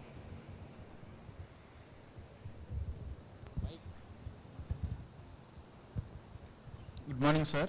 This is Dr. A.V. Ramana, SPOC, GMR Institute of Technology, Rajam, Andhra Pradesh. So recently, AICT also given a call for proposing the labs for under quantum technologies. Even I think IIT Madras also having one such thing. And government of AP also asking college of engineering colleges to offer minor degrees in the quantum technologies. So my suggestion is, if you have any quantum fundamental courses in quantum technology, as part of minor degree, we are offering some of the credits under MOOCs. It will be useful, sir. Don't we have? I think we already have. Maybe they're not getting offered. Okay, we'll work on quantum. That's a good idea. Thank you.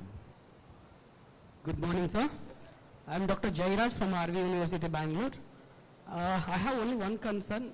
While registering for the exam, student has to share information with institution. Why this yes or no? Why this question is being given? Because what happens many times, student by mistakenly say no. This certificate cannot be considered under the single local chapter. So why it is? See, there's a lot of questions around it. First of all, if the student is using a college email ID and you have claimed that domain, then they don't have that choice. Then that information comes to you. No, even if not also, when they're selecting a local chapter as a RV University, it should fall under by default, as my suggestion. Yeah. So, but a student is a independent person. They're not the property of the college. So when they use their personal email ID, they are making that statement that I'm doing but it. But even institution also, they're not. No, they can say they are affiliated to see. I can always say I'm affiliated to this university, but I'm not a property of that university. When I can do something on my own and I can be affiliated also. So the way we treat that is, the person, when they declare, they use their own personal email ID, they are making the statement that though I am affiliated with this college, I am doing it in my personal capacity. Because so many students, maybe sometimes they missed it. So But by we give- default it will take We more. give So a lot of opportunity for that, sir. I think this is a constant discussion. Every SPOC meeting, this question comes. Thank you, But thank you. We have to do it. I think there is a legal requirement. We Thank you, can't sir. overtake. Sir, this is Dr. Syed Mustafa from HKBK College of Engineering, Bangalore. When you are giving the assignment and when they are taking the examination, you could see that variations. The students are not aware about how the examination could be. So there are two suggestions actually. One, could you provide the mock examination so that they can have some prior idea.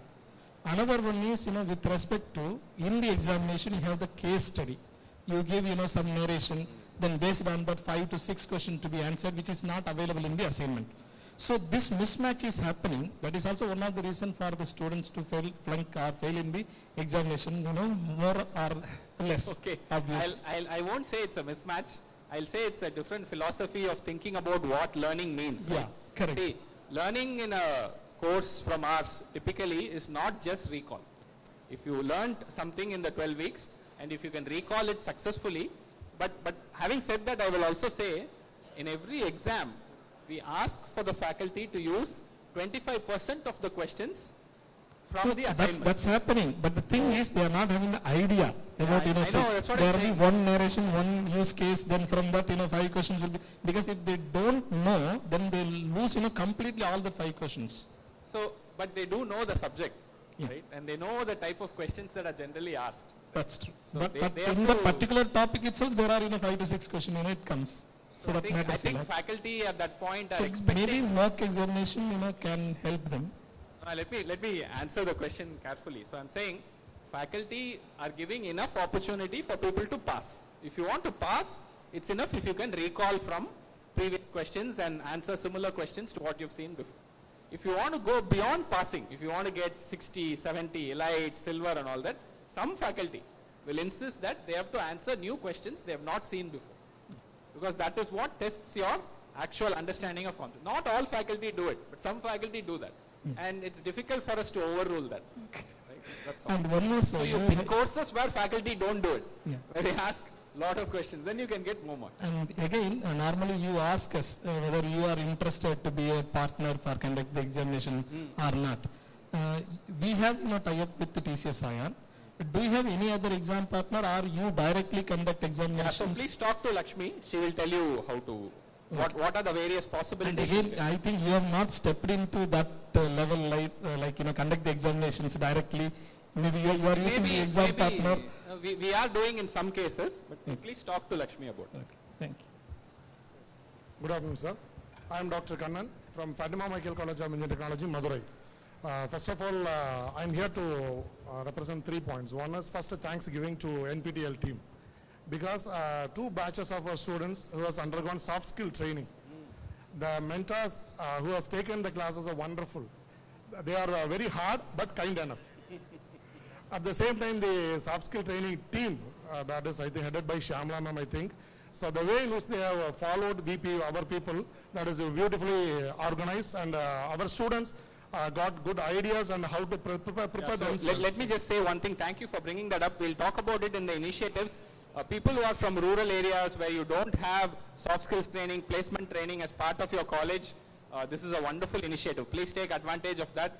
Every college which has done that has come back and told us it's a great experience. So please pay attention. Yeah, Yes, sir. So that I thank the entire NPTEL team. Second thing is our college is affiliated with Anna University. The forthcoming semester, I think, being started by first week of August. But our course registration date ends with the end of July. So if we extend the number of days a little bit more, so that will help us to follow our students, because all students went to their native place. Even if they are in the college, we are not able to follow them. But in the meanwhile, if they are at a native place, we are not able to follow them in a right way. So kindly extend the date. Then third one is, being a mechanical faculty, there are a number of courses are available, nearly about 933 courses are available. But the courses which are in the mechanical engineering domain is very, the earlier courses. Now, I request you to introduce recent trends and technologies in the courses. So that will be better for us to take our students to next level. More modern mechanical Yes, sir. courses. Yes, sir. Yes, sir. Okay. Thank you. We'll look at it. Yes, ma'am. Please go ahead. Yeah. So I'm Dr. Jyoti Vijay. I'm a new SPOC from Indian Institute of Health Management Research, Bangalore. So we are a management institution, so we are working in the area of hospital management, health management, pharmaceutical and health IT. So last 2 years back only we have started this NPTEL MOOC courses for our students, and now we have made it mandatory. We are self-financed institution, but we have a capacity of 300 to 400 students. So what we are doing, like during the 2 years degree program, they are supposed to complete 3 credits from the MOOC courses. And we are giving the choice of 12 to 15 courses, easy courses, which can help them in building their domain-specific knowledge or overall grooming. So that's what we are doing. So one challenge which in 2 years which I faced, because first year we were able to only 40 students were able to certify, but last year 116 students out of 120 they were able to complete the certification. But for student, what was the challenge that because they have a STP and other training programs during the same time. So how we can, because they completed the assignments but they were not able to, go to the specific location for examination. So can we, if they have submitted the assignment, what is the other way that they can come, appear for the examination? Because of that only their degree is pending. So, see, writing the exam, they don't have to do it from your college or wherever they are, they can register for that center nearest to them and then write. What happens, we have to give 3 choices, and based on 3 choices, I think first choice is taken for the examination center. But what happens if for the placement training, if they are placed to some other location? No, but in those kind of cases, you can write to the local chapter ID saying, for these students this has happened, will you be able to move the center? And quite often we have helped out. Okay, At least a few weeks before, if you know that this is going to happen. I would say ideally 1 month before. If you can write to us saying he put that center but he's going here for placement training, please change. Our office will consider that. Yeah. Okay.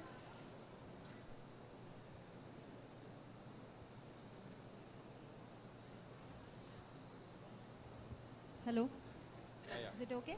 Okay, the other possibility is some of the colleges do, you're saying that the graduation is being stopped, right? So one possibility is you can get an approval from the board which says if they miss the SWAYAM exam, college can conduct the exam based that courses and then you can take it for credit transfer. So they've done the assignments with us, you have the internal marks, conduct your own exam, graduate them. Don't wait for the NPTEL exam to be there to graduate them. So many colleges do that either pass the NPTEL exam or pass our own exam and kind of get going, Okay, but exceptional circumstances, you can also have a clause which says the college will do and administer its own exam and then give them an exam. But if sometimes they take an exam of soft skill and all these things where we don't have a domain specific that is hard. in that case it becomes difficult to design the paper. Well, those cases are hard. So you can do this thing of wherever they are, they can write the exam where they are. That is a good solution. Thank you. Thank you. Yeah, sir. Myself, Sudhir Kumar from Srinivasa Ramanjan Institute of Technology, Anantapur, Andhra Pradesh. So I have one query regarding domain certifications.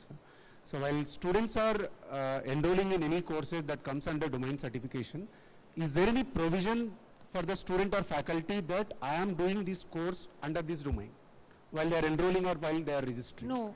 No. So then how can we recognize that they are doing this course under this domain? So you're asking what do you want to do with the, you want to know how many students are aiming for a domain or something? Yes, sir. So as a SPOC, that currently we don't have. But only thing we do is once somebody comes close to a domain, we start writing, you're close to a domain, why don't you do these courses and do that. But that's directly to the learner. We say that, okay, you've completed 4 out of 6 courses, 2 are pending, why don't you complete, you'll get a domain certificate, something like that. But we maybe some version of that we can push to the SPOC also, right? In their dashboard. That we can consider. Maybe when we remind the learners that you're close to a domain, if they're associated with the local chapter, we can also push it to the SPOC. So finally, they have to complete those 6 courses in the 3 consecutive years, right? 3 years, yes. 3 years, Yeah. preferred. 3 years or 3 consecutive years, ma'am? 3 consecutive. 3 consecutive, yeah. Consecutive years. Within a 3-year period, they have to finish. Yeah. Okay. 6 semesters. Yes, ma'am. Thank you, ma'am. Thank you. Whoever has the mic, please. This is Akbar from K. Ramakrishnan College of Technology. A request for a foreign language certification. What? Foreign language certification. We have, I think, we have courses of German, Japanese, Korean, but I'm asking for N5 certification, N4, like that certification. Oh, I think with respect to domain certification like that. See, I think what we have done for German, right? It's aligned closely with one of those A1, A2, whatever that number they call. I don't know if we do that for the other languages. Do we do it for Japanese or not? Maybe not. No, as of now, not available in NPTEL like that. If we cannot do that certification. We can do only a course which is equivalent to that like that. We can try. We'll take a look. Thank you. I'm Dr. Sivagami, SPOC of Sri Sairam Engineering College. One request from my side, in mathematics discipline, one domain, fundamental of mathematics. Our staff started in July 2023, but one course till it is in state of to be developed, that is Calculus 2. Because of that one core course, they are not able to complete the domain. Okay, can you write to Yes, we have sent a mail, myself also sent, and the candidates also sent. We'll take a look at it. Okay. And one more request, for giving the opportunity for the candidates that are not able to attend this exam, final exam, you are offering only to pay them. Instead of paying 1,000 rupees, you can give a 50% off for them. Already they have paid 1,000, so again you have to pay 1,000 rupees. The finances of the exam is a little bit complicated, madam. It's not very easy, and you can also see for the past 11 years, we have not increased the cost of the exam. So in 11 years, everything you know has at least doubled in price, right? So I think it's a very difficult thing for us to conduct. So I'm not able to commit to that very easily. Thank you. Good morning, sir. Dr. Prashant from Providence Women's College, Kozhikode. A query regarding credit transfer. I already sent the mail to Bharati ma'am. My question is, any provision for NPTEL act as a direct credit transfer authority in the NAD ABC portal? And lot of ABC, you want to go to ABC, is it? Yes. So there is some integration between SWAYAM and ABC which is going on. It should complete soon. Whenever it completes, you will be able to push the credits to ABC. In our arts and science colleges sector, a lot of confusions for the credit transfer in the... There is lots of confusion around ABC, sir. I think we are working on it. We will try to make it as streamlined as possible. Okay, Still going on. Okay, Okay. Dr. Andal from Francis Xavier Engineering College, Tirunelveli, sir. In our college, it is mandatory for both the faculty and student to complete the NPTEL courses. So we are providing reimbursement for the faculty and the credit transfer for the students. For that, they have to get the approval from the SPOC, that is myself. If the student or the faculty, they have chosen the option of not sharing the score with the institution, then that will be the difficulty for me to approve the certificate. I will check the originality of the certificate by scanning the certificate, but I need to talk to the management as well as to the COE for the fee reimbursement or the credit transfer. Is there any possibility to change that after? They have to declare that they share. I mean, it's people. You have to give them clear instructions. Yes, sir. Yes, sir. Even after repeated instructions. I think you can change that setting like till 1 week before the exam, right? After the publication of results, is there any possibility? Yes, we do allow even after the publication of the result, till we do the rating part almost, we allow you all to change. In fact, we tell SPOCs that if you know these are your students, they have not declared, you copy them, write to us and say change, we even change Okay, ma'am, I will check but that. you have to For know, a long they have time. to know. If you do it after we do our local chapter ratings, Then it's frozen. that is frozen. Okay, sir. Same reason. Yes. So I am Senthil Kumar, SPOC from Salem Sona College of Technology. So on behalf of Sona faculty members, I one request to the NPTEL team. So it is observed that many faculty members have completed 50 or 60 courses. One recommendation to the NPTEL team, faculty who have completed more than 50 or 60, you can give some diploma level or degree level certification to motivate or honor them. That's the purpose. That's all. We'll think about it. Okay. Good morning, sir. Myself, SPOC Periyar Maniam, Institute of Science and Technology. Good morning, sir. Actually, past 3 years we are attached with the NPTEL local chapter. Last year onwards, we have the credit transfer policy also, and we have uploaded already in SWAYAM also. In our university, we have one practice as per our policy. We will also, those who are applied for the credit transfer in our campus, we will also conduct an examination, whichever is higher, whether it is NPTEL or because some of the students, they got failed in our exam also. Already they passed in the NPTEL, but while we are conducting the same examinations, because we are also identifying the subject matter experts from the NITs and as well as BIT, some other experts. So we got question papers from them, same MCQ type, and we received the old accused, the question banks, and the current assignment question banks. We shuffled everything. The random choice feedback also deferred feedbacks. That is why the students may not able to get passed in our exam also. That is also tough. So whichever is higher, we are transferring the grade, the same. So that is better. That's a good, very good policy. I think I like that a lot. Thank you, sir. Thank you, sir. Okay, I think we are ready with the coffee and snacks. Okay, one last feedback, but before that I will finish this. We have coffee and snacks kept outside. You all can access that. There are washrooms on the right. You can use that also. There is a selfie booth, I think, that they have put up here. Breaking news. You can be there, take a photo, you can post it. Our camera teams are available for taking your feedback, especially where you have feedback that say the soft skill training has been useful or something else is good. I would really suggest and recommend that you give us a feedback so that more can know about it on how you have utilized it. So you can do all of this. We'll break for the tea, coffee, snacks So now. we'll do your feedback after the break. Back by 12 sir. o'clock. Everybody is. Back by 12 o'clock, half an hour, we'll come in for the next session.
நல்லா இருக்கு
check, check, hello, hello, check.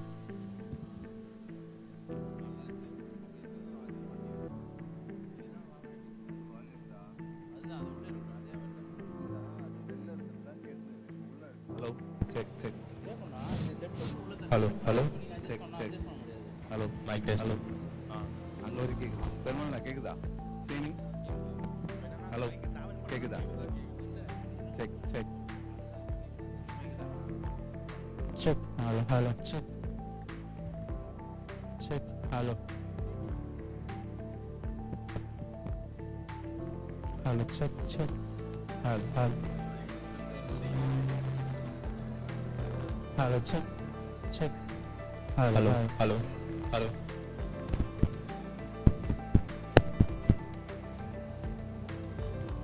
Hello, check. Check, check. Hello, hello. Hello, hello, hello.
அது பார்த்து 3 ma'am கிட்ட மட்டும். ஆமா 3 ma'am கொடுத்தலாம்.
Samrat Bandyopadhyay. I am actually an NPTEL Megastar awardee. I've been Megastar awardee for last 2 semesters as such.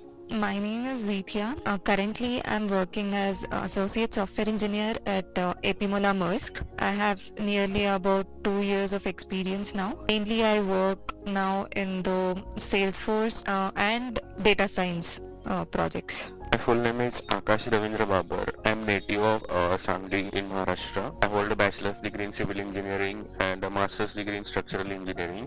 This is Ashwini. I am from Tiruvallur. I was working as an assistant professor. Myself, J. Subbareddy. I am working as associate professor at the College of Engineering. I'm Manisha, a final year energy and environmental engineering student at Tamil Nadu Agriculture University. So myself, Rizwan Ahmad Nazibuddin. So I'm basically from Chennai, born and brought up at Chennai. Finished my bachelor's BTech Biotechnology at Satyabama Institute. Currently working in IIT Kharagpur as a NPTEL pre-doc research fellow. Yes, I am Professor Dr. Amit Budupadhyay and I am SPOC at Lakshmi Narayan College of Technology and Science. Myself, Arnab Bakshi. So I live in the Kolkata, West Bengal, and I started my NPTEL journey in the year of 2020, and I have almost completed 4 years of journey and completed almost 26 NPTEL courses, and still now it's continuing. And by NPTEL, I have got the opportunity of multiple internships at IIT Madras. I started with Victorian Gothic short fiction. It was by Professor Divya of IIT Madras. I started with that course. I've done most of my courses in English studies, that is literature, humanities.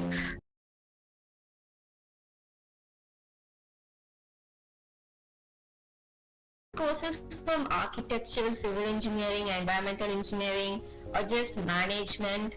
I took up some data science courses too, but then they weren't my cup of tea. I just wanted to explore what they were about. Something around 2014. That time we had one subject, structural analysis and strength of materials. So we faced difficulties in understanding the subjects and to get some good concepts. At that time, actually, there were not many online courses available on the internet, and we came to know that there are some lectures uploaded by the professors from the IITs, and they teach the concepts in that. So initially we started to learn some specific lessons from those videos, and for the time being we cleared those lessons from those videos. I watch full videos and make notes. I make notes.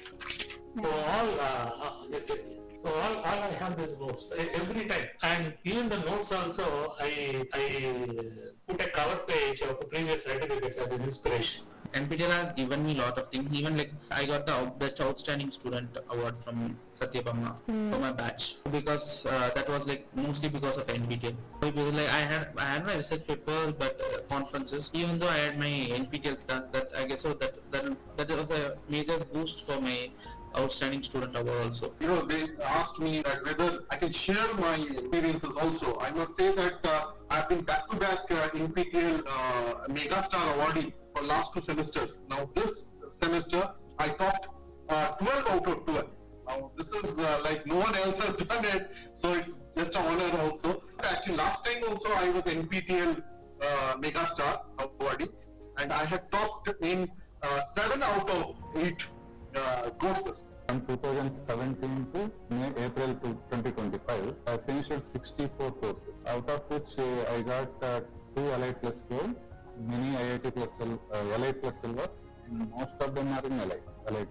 All are different courses, not a single course is repeated twice. All 64 courses that I have got the certification. And apart from that, I got based on the 64 courses over some 8 years, I got some 24 star certificates. Among them, 2 NPTEL champion certificates I have, and 5 NPTEL domain certifications. In the NPTEL discipline stars, there are some 6 to 7, and then I have believer, motivated learner, enthusiastic, and all.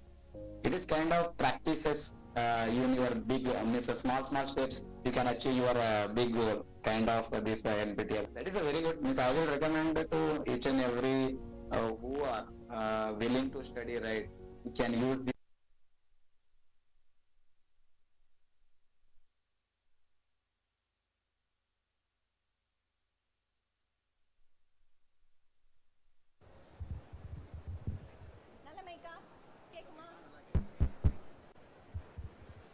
Okay, so hope everyone is back after coffee, tea. Hope snacks was good. Some sandwich, some fries, something, I think it was there. Hope it was good. Shall we start with the next session? This is quite an interesting and important session, I would say. This kind of gives you an overview of, apart from certification courses, what else does NPTEL do? So it might be helpful for students in your college who are doing multiple certificates, being a star. If a faculty is a star, what they can get and so on is what we'll be talking about now. We'll start with this. This is the initiatives that we have. We have post-baccalaureate fellowships. Then important will be support for SPOCs, the GATE exam preparation, internship, soft skill training, CSR support, social media translation. In this context, I would like to welcome Ms. Archana, who's here from Sutherland. Ms. Archana is from Sutherland Global, who's been supporting us with CSR funding for all the students that we are giving the fee waiver from. Archana, can we have a stand up? Thanks for coming. Thanks for being here. Thank you for the support that you're giving to NPTEL here. So thanks for that.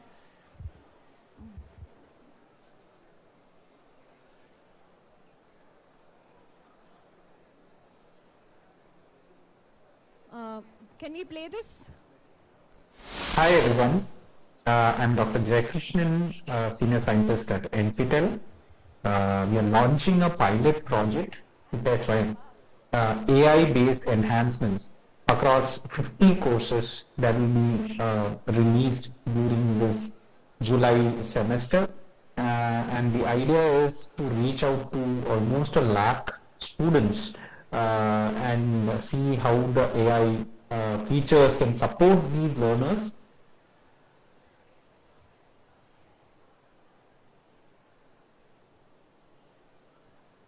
Some of these features include a personalized learning path that adapt to each student's pace, intelligent tutoring assistance for real-time help, automated assignment feedback, and smart content recommendations.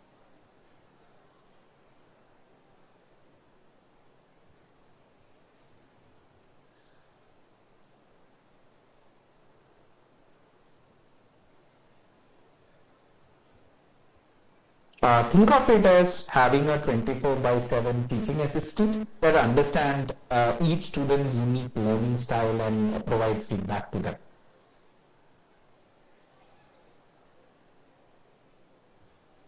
Please note, this is a pilot program. So we are starting with a very selected group of students to ensure quality and gather feedback from them before the complete rollout. So not all students will receive all features immediately. We request that you inform to your students about this initiative. Those who are not selected in the initial phase can express their interest through a form, and as capacity becomes available, we'll onboard additional students from this wait list. We are excited to partner with each and every one to enhance student outcomes through AI. Your feedback during this pilot phase will be crucial for refining the system before the larger deployment. Thank you, everyone. Okay, pause it. Okay, so this is Hi, everyone. This is a new initiative that we are starting from July 2025. We are kind of introducing AI support into the Swayam platform. So what it means is there'll be a couple of features we are going to do on a pilot phase. The features will be, one is the flashcards that you said. So there'll be some notes kind of a thing for students to refresh whatever was said in a video. That is one. There is going to be something called a coding assistant. So the coding assistant, there'll be the programming platform that you see on the side. There'll be a support. You can ask it questions. If they write a code and the code does not work, normally they have to come to the teacher or somebody, right? But now they can ask, I've written a code, what is the problem with the code? It will give you something, there is a syntax error, there is something else. Then again they can put in something, they can ask the widget something else saying that logic is not working, test cases are not passing. So it's a coding assistant that is available 24/7 on the portal. That is one more feature that's there. The third part is video summary that we are going to do. There is something like that coming up. And then I think some slides preparation from the videos that will also come in. There are about 5-6 features we are going to try out, enabling AI on Swayam. But only about, I think, 100 courses will get this AI enablement, not the 900 courses. And it will be rolled out in a phased manner. We want to collect feedback. So we'll come back to you, SPOCs, to tell the students to try it out, give us feedback on whether it's useful, not useful, whether there is some difficulty in accessing it. Please help us with providing us the feedback so that we can enable and kind of refine the AI support for Swayam portal. This is the next initiative, post-baccalaureate or pre-doctorate fellowships that we have started. Last year we started it. And last year we had 69 students, I think, who joined the various institutes as pre-docs. They went to the 8 IITs, 7 IITs and ISC, they joined it. And out of that, the information we are getting is 5 have converted to a PhD. 1 has joined, I think, an MTech program. The remaining, we are still tracking on what has happened with the 69 students who were pre-docs there. A couple of faculty members also joined the pre-doc program. They said they are okay to spend 1 year out and see what research means and go on. The eligibility is student NPTEL Stars primarily, but yes, if faculty are interested and our IIT faculty want to take them, we have enabled it. That's also there. There is a stipend of rupees 25,000 per month, which a HRA component also additional. There's a 1 lakh contingency to buy books, laptops, maybe travel to a conference or any of the consumables in the lab if you're working on lab work. But the pre-doc is going to be an in-person at the institute for 1 year. That's a program that we are looking at in terms of this. Okay, this year we again have floated it. We got 144 projects, 549 stars applied to it. And we have selected a total of 170 or so this time. So this is what we have done. 68 students have gone to one single faculty and another 116 faculty have taken, I think, 2 students each. So that's the thing that they have done. And yeah, this is your 1 IITM pre-doc joined PhD in IIT Gandhinagar. 4 of the IIT Roorkee pre-docs have joined the PhD program. And we also got CSR support for it. There are 3 students who are being supported with CSR here. So out of the 180 pre-docs this time, the joining is now happening in July, August and so on. We have also, okay, I want my team to confirm it, I don't know, but I think we have already pushed this information to the SPOC dashboards. All of you should know who has been selected because we had shared this information with the SPOCs, who is eligible, who has been selected and so on. So please follow up if you have the students' contact to say that they are joining these pre-doc fellowships or the faculty. Yeah, and we also request that this initiative be publicized amongst your students and the faculty community, saying that if they are an NPTEL Star, they can apply for this. So they should have, of course, good grades, good academic credentials. There is an interview with a faculty member to get selected as a pre-doc. They do some vetting based on a resume on the other things you have also done apart from NPTEL certification, and then they get selected. But out of 549, around 180 have been selected this time. So seems like a good positive response from the faculty side also. They've been very happy with the pre-docs that have joined last year. We have been collecting feedback from them. Students' feedback you saw, we've been collecting those too. We'll play some more of it here. But please do publicize this. They can join the pre-doc only after they have graduated from the bachelor's or a master's. It's not normally something that they can do while they are in your college. They have to finish it and then join here because it's a 1 year full-time in person at that institute. But it's a good opportunity to experience research, what is research, and work in an IIT or an equivalent lab for about a year. So these are some success stories. Maybe we'll play the top one that is there, the left top. Hello everyone, my name is Priyan Srivastav and I am extremely happy to share my NPTEL journey with you all. I feel proud to be part of the first ever batch of the NPTEL Pre-Doc Fellowship. It has been an amazing experience to work with Professor Vishnu Prasad Das, who is the professor at EC Department, IIT Roorkee. Now I am glad to announce that I have recently been selected for the full-time PhD program at IIT Roorkee. This fellowship has played a remarkable role in making that dream come true. The NPTEL Pre-Doc Fellowship, which was started last year, is really an amazing initiative It provides the opportunity for the students like me to work in research project with an IIT faculty. So I would thank NPTEL to provide such a huge opportunity for the students. This opportunity has been a genuine turning point in my career, pushing me forward in my academic journey. What's even more exciting is that I got my PhD offer even before completing the one-year fellowship program. I have completed 20 NPTEL courses so far and 7 NPTEL Star certificates. These courses were more than just the lectures. They taught me how to study effectively and productively. They really helped me to understand complex concepts and to build a strong learning foundation. All these knowledge and discipline obtained through NPTEL really molded me to get ready for research as well as PhD. I truly believe that NPTEL is a fantastic program, and I really want to encourage my fellow students to utilize the NPTEL platform effectively for their academic growth. It's an incredible tool for everyone who wants to strengthen their knowledge and explore new areas. Once again, I would like to share my sincere gratitude to NPTEL for giving me such a wonderful opportunity in my academic journey. Thank you. Hello everyone. Hello everyone. Okay, so this is some more feedback from the students that we have where they say it helped them understand the depth of research work. Then in bachelor's research methodology, how to conduct research, reading, experimenting, collaborating with different researchers. What they learned was good. The task was challenging, stimulating. So feedback we are getting, which is very positive. So we are expanding this initiative. And of course noted the thing about the postdoc also. We'll discuss it in the upcoming committee meeting to see what we can do there. This is the support for SPOCs to attend conferences. I think there was one SPOC who came and said they attended a conference in Arunachal Pradesh and actually got support for it. So hope it's helping some of you. We received applications, 40 applications so far till June, 19 approved and 7 are utilized. So you know the criteria. The IMs, we'll look into it. Currently we have some challenges, but we'll also note that down. And this is for the stars that we started last time. Irrespective of whether it's a student star or a faculty star, we said we will extend conference support if you are a star, which is a domain star, superstar is what we started out. 26 applications received, 17 approved, 8 utilized, the remaining we are waiting for. So even the stars can now get support to attend a conference if they satisfy the conditions that are given there. This is the internships for toppers. Some of you are asking.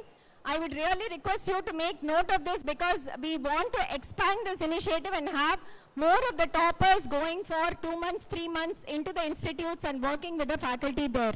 So this is the process for it. The course offering faculty has to first consent to take interns. So it will not be all the 900 faculty. It might be about say 200 faculty who consent to do that. That will be one thing. The second one, we reach out to the toppers and say, here is an internship opportunity, why don't you apply for it? They have to apply with a resume, with an SOP of why they want to attend the internship and send it out to us. We share it with the faculty. The faculty can decide to interview or basis the application, they can select the toppers who they want to select as interns. Then NPTEL sends a confirmation. All of this is available in your SPOC dashboards now. So wherever a faculty consents to take an intern, we have showed it inside your SPOC dashboard. We say these are the students who are eligible for applying. Then we show you who has applied. It is available, sir. No, it's not updated for, I think, summer is 450. We have, Das sir, have we updated internships in the SPOC dashboard? Yes. Okay, you have to catch him. He is the internship and pre-doc person. So please catch him for any data related, SPOC related queries. You can waive that, sir. So you can ask him. But as far as I know, they said it's kind of updated there, but I'll look into it if it's not. So every stage of the process we are updating inside the SPOC dashboard is what I've been told, that we are showing who is eligible, who has applied, who has been shortlisted, who has accepted, and who has joined. So the important part here that we are seeing is, if you can see here, last time we made 150 offers for internships, but only about 83 actually completed the internship. The others didn't join the internships. Even the before semester, the summer of 2024, I think we had about 180 internships rolled out, accepted by the students, but after accepting, they don't go and join it. Or they go join, then they say after 2 weeks, okay, this is not there, this is not working out, and they come back or something like that. So one thing we are getting is a pushback from our faculty to say, I spend time doing all the process, interviewing, selecting, but they are not coming.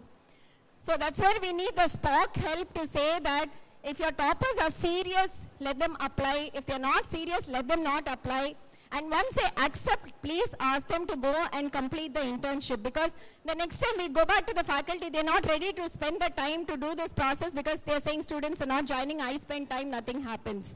So one support we'll require is urge your students, especially the ones you know who are good, right? We are giving you a list of saying all these faculty are opening up positions. You know who are the good students, who are the interested students in your college, who can kind of apply for those positions. Please ask them to apply, follow up, and ensure that they complete the internships. So this time we have rolled out 406 internships for the summer of 2025. And I think only 100 have joined. We are still tracking. There are some of them joining in July, some of them I think even mid-July or so. We are tracking it, but it will be good to have all those numbers join and complete it at the institutes. Only then we can also grow the initiative. We are ready to grow it, but we need your support to grow it. And the other change that we have done is the stipend has been revised from 5,000 per month to 15,000 per month now. So this should be comfortable even if they go there, take a hostel or a PG or something, stay there, it should cover their costs. So if they do a 2 months, they are getting a 30,000 for the internship also. So it will be nice to do this. We are not getting online internship opportunities. That has reduced quite considerably. Faculty want the students to come in person and do the internship. So that's a modality with which it is kind of working here. So this is the data, which is what they show inside the SPOC dashboard. But yes, updating, I will check here. But we show who is the institute, when is the internship start date, when is the end date, what is the type of internship, start month, when was the course completed, and so on. So there is some status that we are showing inside, but we'll check it again. The summary of internships you can see here, like I was saying, winter applied is 300, joined is 140, but completed is only 83. The remaining students did not complete it. Same with summer of 24, 204 joined, but only 93 completed the internships. But there is also an advantage, like you can see here. There are interns who have now converted it to a master's or a PhD also. When they joined as an intern, they were there for 2 months. The faculty was very interested, impressed with the student. They had the formalities completed to join the master's or the PhD program. Student continued. 2 of them have actually graduated. And this was very good feedback from the faculty that they got good students from NPTEL Pool, NPTEL Stars who applied and came in for an internship. So this is one thing you can also showcase to your students when you're doing presentations to them. Yeah, this is fine.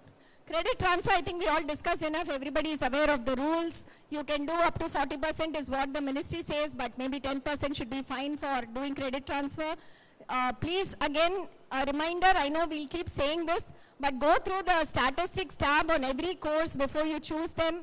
Start with easy courses, then go on to a little more challenging courses for the students that is there. Don't make it mandatory for all students. Maybe make one course mandatory, but it can be any course. Let them at least do an English or a soft skill course, but not specific core domain related courses as mandatory. Don't make NPTEL a showstopper for graduating. Don't do it in the last semester. Let it not be a blocker for them to graduate. So there are a lot of suggestions we have given in the document. Please go through it. Please follow those a little bit, at least it helps. It's on our experience that we have put it out, so it kind of is helpful when you're formulating policies for credit transfer. Okay, translation. How many of you here do translation for the NPTEL courses? Any of you are translators? Very few. Okay. How many of you are aware of the possibility that you can also be a reviewer or a translator or something like that? Okay. So we've been doing translation now for about 3-4 years, and the recent 1.5 years we have started audio dubbing the videos into the regional languages. So previously we were only changing subtitles, but now we are also audio dubbing the videos for the NPTEL, certain NPTEL courses that are most popular. So we were doing human dubbing. The translators used to actually read it out. We were embedding their voices. Now we are doing it machine voices, which are much, much better in quality, not the mechanical voice, but much better voices with some texture and all that. So that we have started. And there are 2 tools that have been developed in-house at IIT Madras. That's the one we use. So it gives you a basic translation. And then we ask the faculty who have done the course or have domain knowledge and the language knowledge to kind of be the reviewers for it and complete the review of that course. So it will be very helpful. The next phase of funding we are awaiting. We are sending the proposal to the ministry. If it comes out, we'll inform you, and it will be very helpful if we can have more people from you or your college, more faculty participate in this so that we can complete more of the work much more quickly. Otherwise, it's been like a delayed process from our end. So this is the data that we have. Largest number we've done in Hindi, of course, because that covers the northern belt almost. But in Tamil, we have 238 courses that are being translated. Telugu is 196 courses. Malayalam is 167. Kannada is 161. And of course, Bengali, Gujarati, Assamese, we have that. Ongoing completed is there. So how do you access these audio dubbing or the translation is that on Swayam portal, in the text box below the video, you can toggle the language. So when you change the language there, the subtitle changes there. So that is one way to see it. We have also brought out books and chapters with the entire translated content. So if your students want to go and read something in Tamil, they can read it. It's been published like a chapter and a book. So that's also done. The other way to do it, we'll show you. Can you play the Raghu sir's video? This lecture is on linear algebra for data science. Linear algebra is a very fundamental part of data science, and usually a typical one semester linear algebra course will run for about 36 hours. What we are trying to do here is we are trying to introduce the use of linear algebra in data science in a few hours.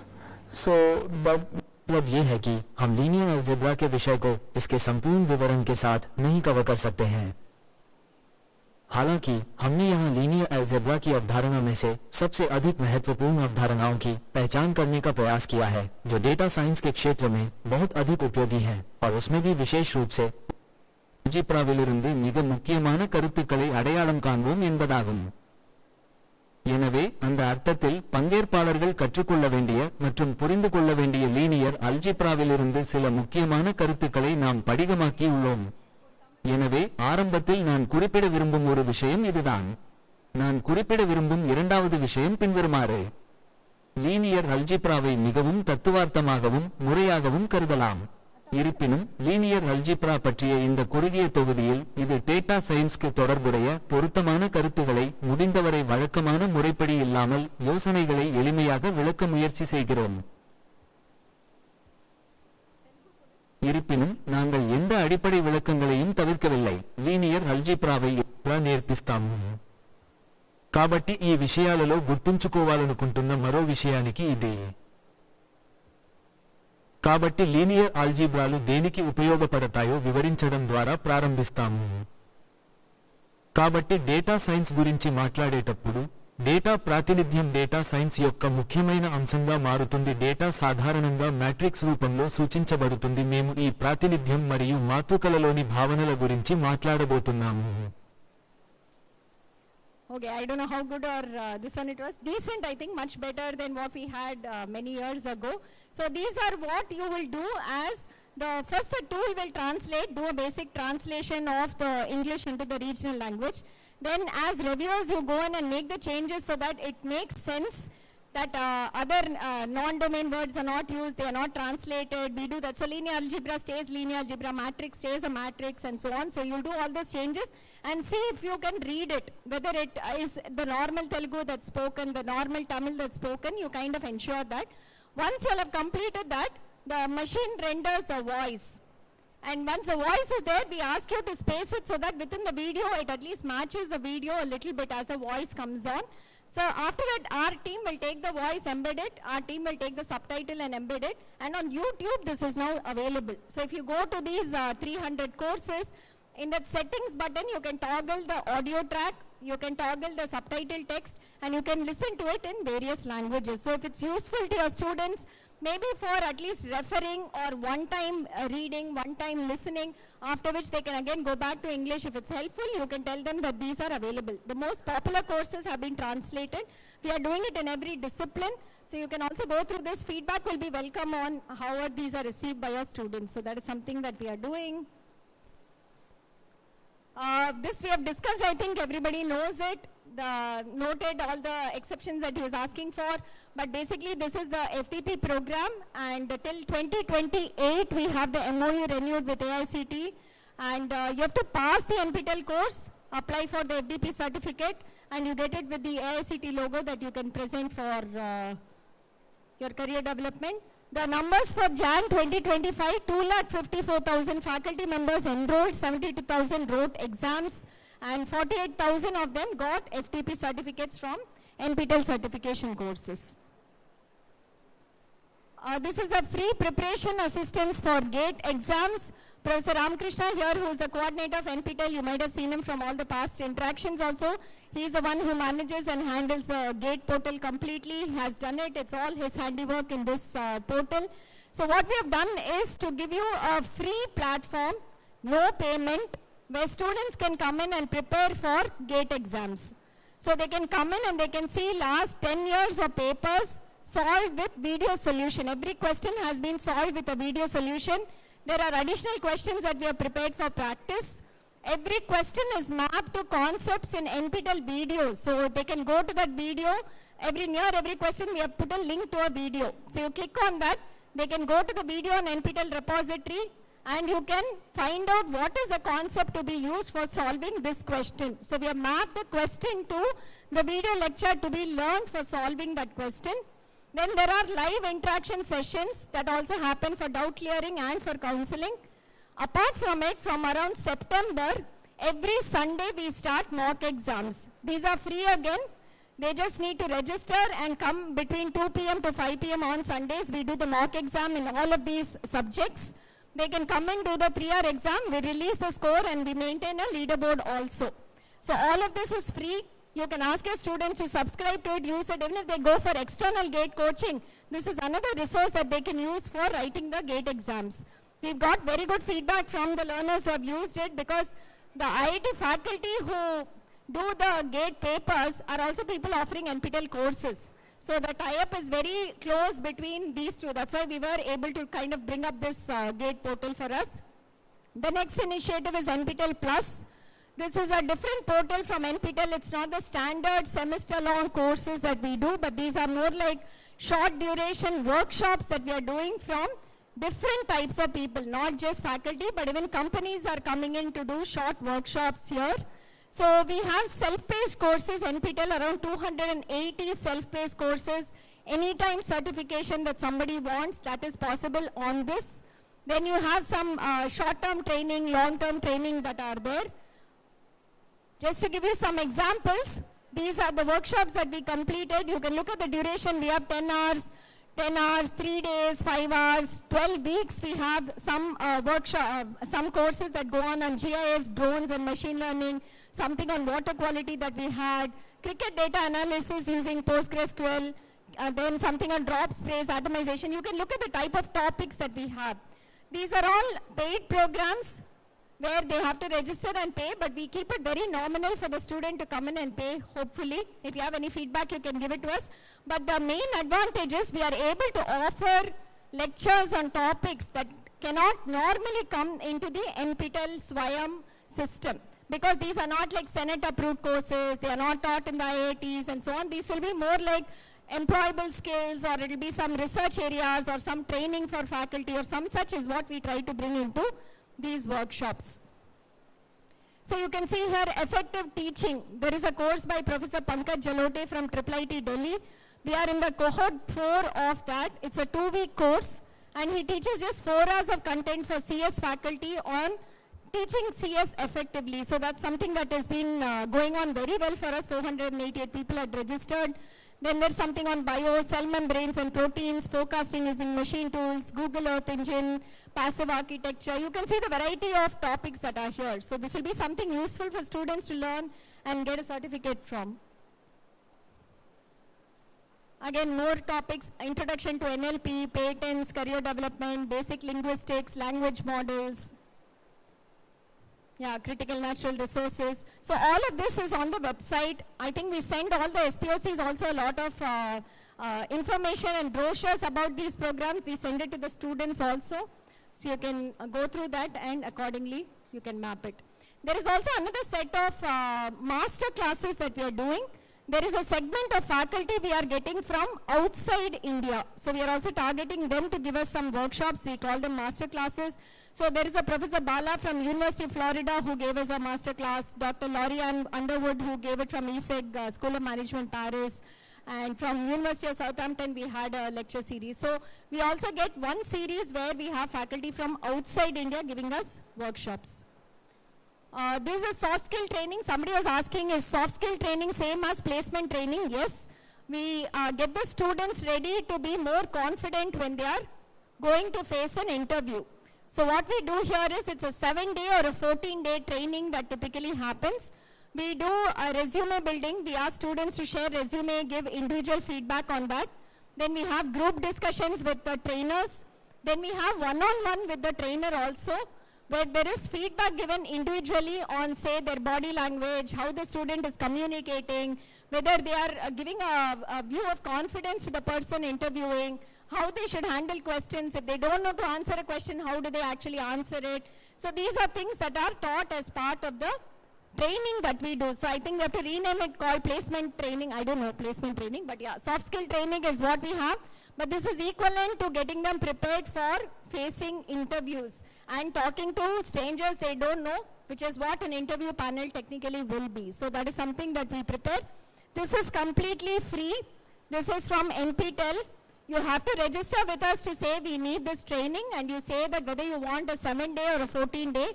We sponsor for the trainers from our NPTEL side, and we do batches of about 25 to 30 students from a college, and we run it through a week or in 2 weeks. So that is a commitment you have to give us, that you'll ensure students will attend this, and there'll be some small homework like do the resume and come, maybe answer some questions or something that they have to complete and come for the next day. That's all there is requirement for this.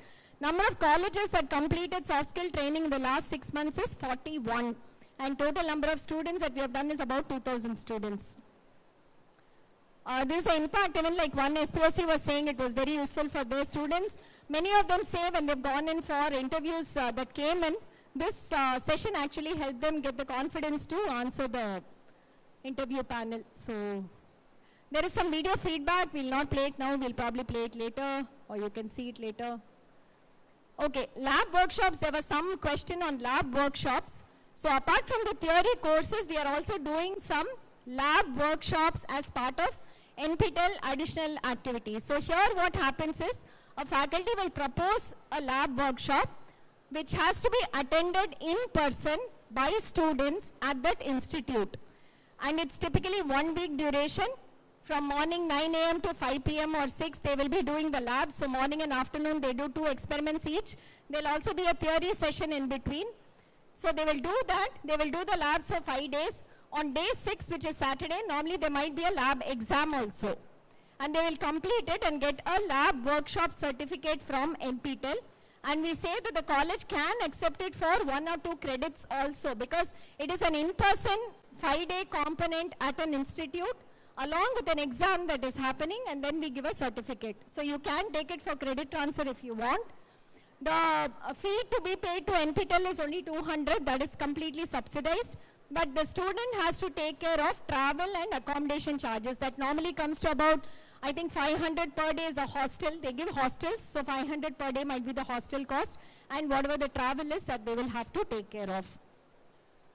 So these are all the labs we have run, primarily from IISER Bhopal, IIT Bombay, IIT Roorkee has run these. And it's on, say, computational genomics, HDL-based simulation, microcontrollers. From W we had quite a bit, electronic devices simulation, nanobiotechnology, and so on. So these are the topics where the lab workshops have run. There are more coming in the next 6 months. Normally it happens in summer and winter because we also get hostels at time. So the faculty do it at that point in time. So basic immunology, analog circuits, protein production and drug screening from IIT Guwahati, then plant biology, DNA to protein lab, advanced chemistry. So these are the topics that we have been getting. There is our social media. Do subscribe, follow our social media. You'll get more information about what we do, success stories, and so on. Industry associates, we are now partnering with 102 companies, mainly for their employees to upskill or for CSR partnerships that we have, or sometimes they ask for recruitments from us. It's a variety of interactions that we do with industries here. CSR is the support that we receive from companies for providing the 50% fee waiver to students from economically disadvantaged sections. They have to pass the course, they have to register, pass the course, and after that we give this fee waiver. Primarily to Tier 2, Tier 3 local chapters. And now we are focusing on girls in STEM also. They complete courses with a silver certification. We are also giving a fee waiver to them. The college has to give a letter saying these people fall under the economically disadvantaged category. We extend to them. And for the girls also, we are taking a letter from the college. So these are the numbers. And for Jan, April, May 2025, we have done a total of 10,000 plus 1,388. Around 12,000 students we have given fee waiver in this particular semester. So thanks to Sutherland who's here. Again, a call out to Ms. Archana who's here to interact with you all. Thanks for the fee support that is being given by them. Along with other companies that are there, I hope it's listed here.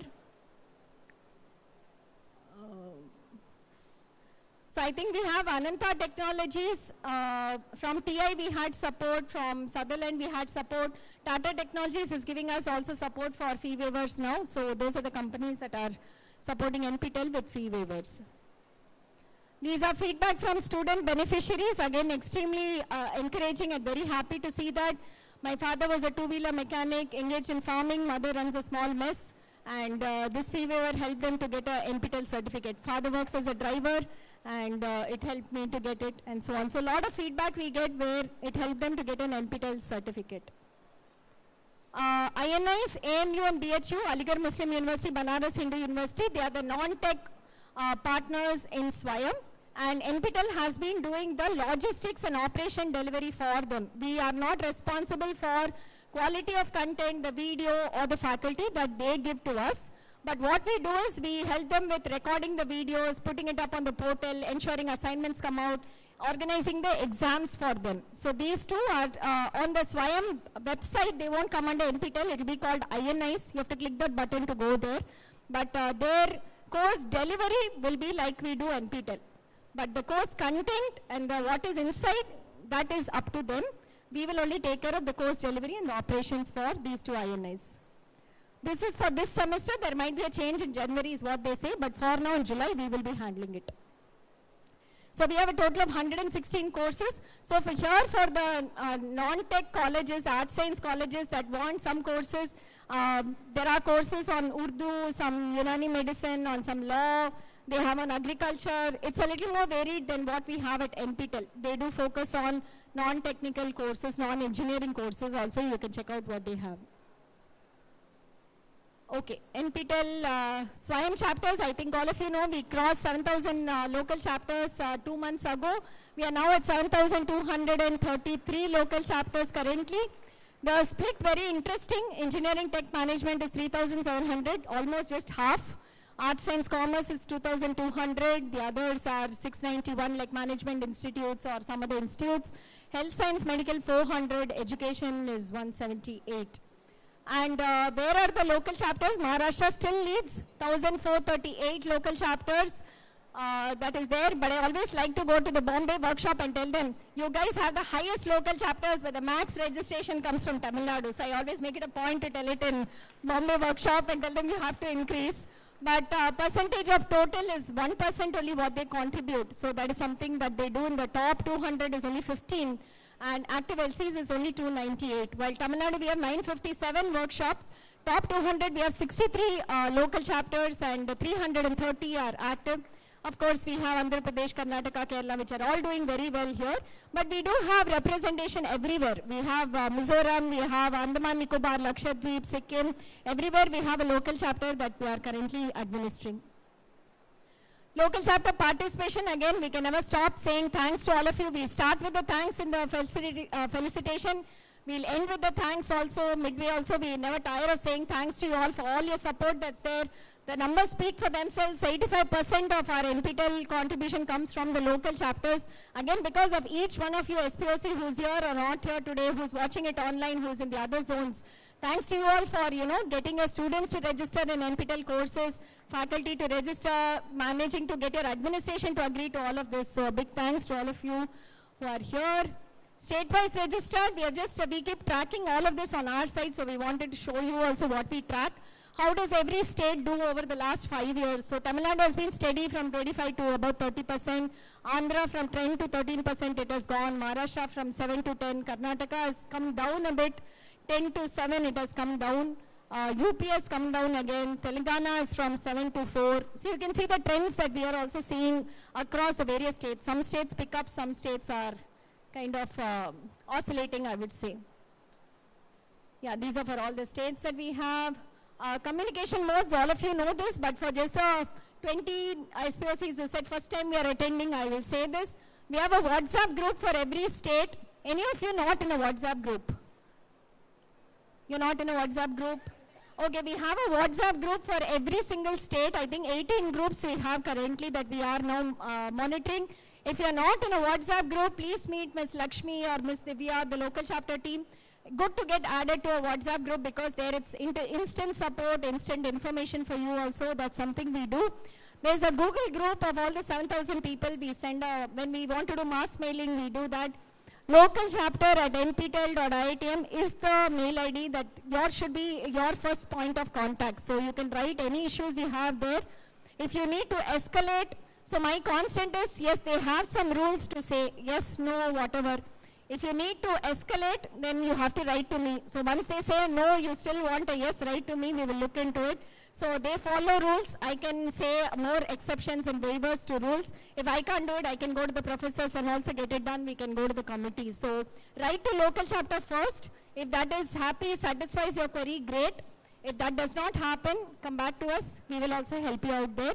There is a phone number for the local chapter. I know many of you SPOCs, I really apologize. Many of you call me and you ask for doubts, but I really don't know the day-to-day operations because my team is so efficient now, I don't need to get into the project at all. Those days are almost over. They manage courses, they manage the portal, they manage exams. I just come here, talk once in 6 months. That's all I do here basically. So if you call me and ask me for an operational query, I'll always say, please call LC team, please call LC team. I'm sorry about it because I really can't help. I don't know what to do there. So it would be nice if you can call this phone number first if you have to call. They will pick it up. Otherwise, Divya's number is there. There is Priyadarshini and all. Even individual phone numbers are there in every WhatsApp group. We'll also publish it if you want. Please talk to them. They will help you if you have any problems at all. Again, if it does not get resolved with them, please come to me, please write to me, please call me and say I'm escalating now, and then I will handle it definitely for you, okay? Every Thursday at 5 p.m., we have a 1-hour G-Meet where you can come in and also ask your queries. That's also for the SPOCs. And most information is on the local chapter website. Access to data, you have access to data on SWAYAM portal, on local chapter portal. I think most of you know it. If you have any doubts, go to the Thursday meeting. They'll also walk you through that. Okay, this is the active local chapter participation. The criteria being 25 candidates present for all exams, 13 at least certified. So this is like the minimum we are putting now because we have 9.7 lakh writing. We thought this is a reasonable criteria to say even a local chapter is active. Out of that, total 7233 LCs, 1,587, which is like 20%, 22% of them are actually coming under this criteria. That they have 25 candidates present for an exam with half of them at least passing it. So it's very interesting that when we grew from 1,000 to 7,000 local chapters, the fraction never almost changes. That remains only 19, 20, 21, that is the same fraction. We grow here, but it's like the same numbers that carry on there. So this is active local chapter. Then we have many more ratings we have introduced over the years. We used to have top 100, we made it top 200 now. Then there are 7 special category awards that we'll give away. Discipline-wise top LCs. Amongst LCs, we categorize as active LCs, contenders, prospects, aspirants, and of course the other active local chapters. So a total of 1,748 local chapters are being recognized in any of these categories for the Jan 2025 semester. So this is the data on it. And these are all the criteria that we have put for the various categories of active local chapter as well as discipline best performers in it. These are the 7 special categories. New LCs who did well, good faculty participation rating, maximum improvement in terms of performance of the people who took up the exams, maximum improvement in terms of rating points change. If you get a gold, if you get a topper, the points are much more. If you've seen the point ranking system, we give a lot of weightage to gold and toppers. So then your points will increase a lot as opposed to just people passing. So it also captures that. Top arts science colleges, LC with maximum NPTEL Stars, and LC Stars for 7 semesters in a row. If you are a star in the top 200, we call you an LC Star. So that is something that we have done. Mentors, it's gone through the roof. There's been a lot of local chapters who are now using the mentor facility. 9,390 mentors we had in total across all the local chapters. And 6,565 have actually gotten the mentor certificate based on whatever criteria we put. It's a very good improvement, a very good trend. And we are also thankful to all the mentors because of who the students also seem to be doing well, passing, probably learning much more than what they find as a gap in the NPTEL course. So that is also something that we see here. Okay, I think we'll come to the top 20 LCs. We can start with the award function. What's the time? Okay, maybe 10 minutes. It's 12:50. We'll take up again questions and then go in for the felicitation. So if you have again some more comments about the initiatives, about anything else. Will you do code chapter? You'll do? Switch the presentation. No? Jai Balam. Code chapter school connect. He wanted more with school connect also. Okay, so there are 2 new initiatives as part of IITM Code. I think how many of you, I don't know how many of you have come to our offices.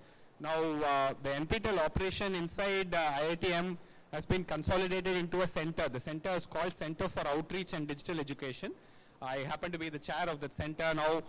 So all of our outreach effort is coming under that umbrella. We do NPTEL and we also do many more things other than NPTEL. So I want to take a few minutes to talk quickly about it. The first thing I want to talk about is something called Code Chapter.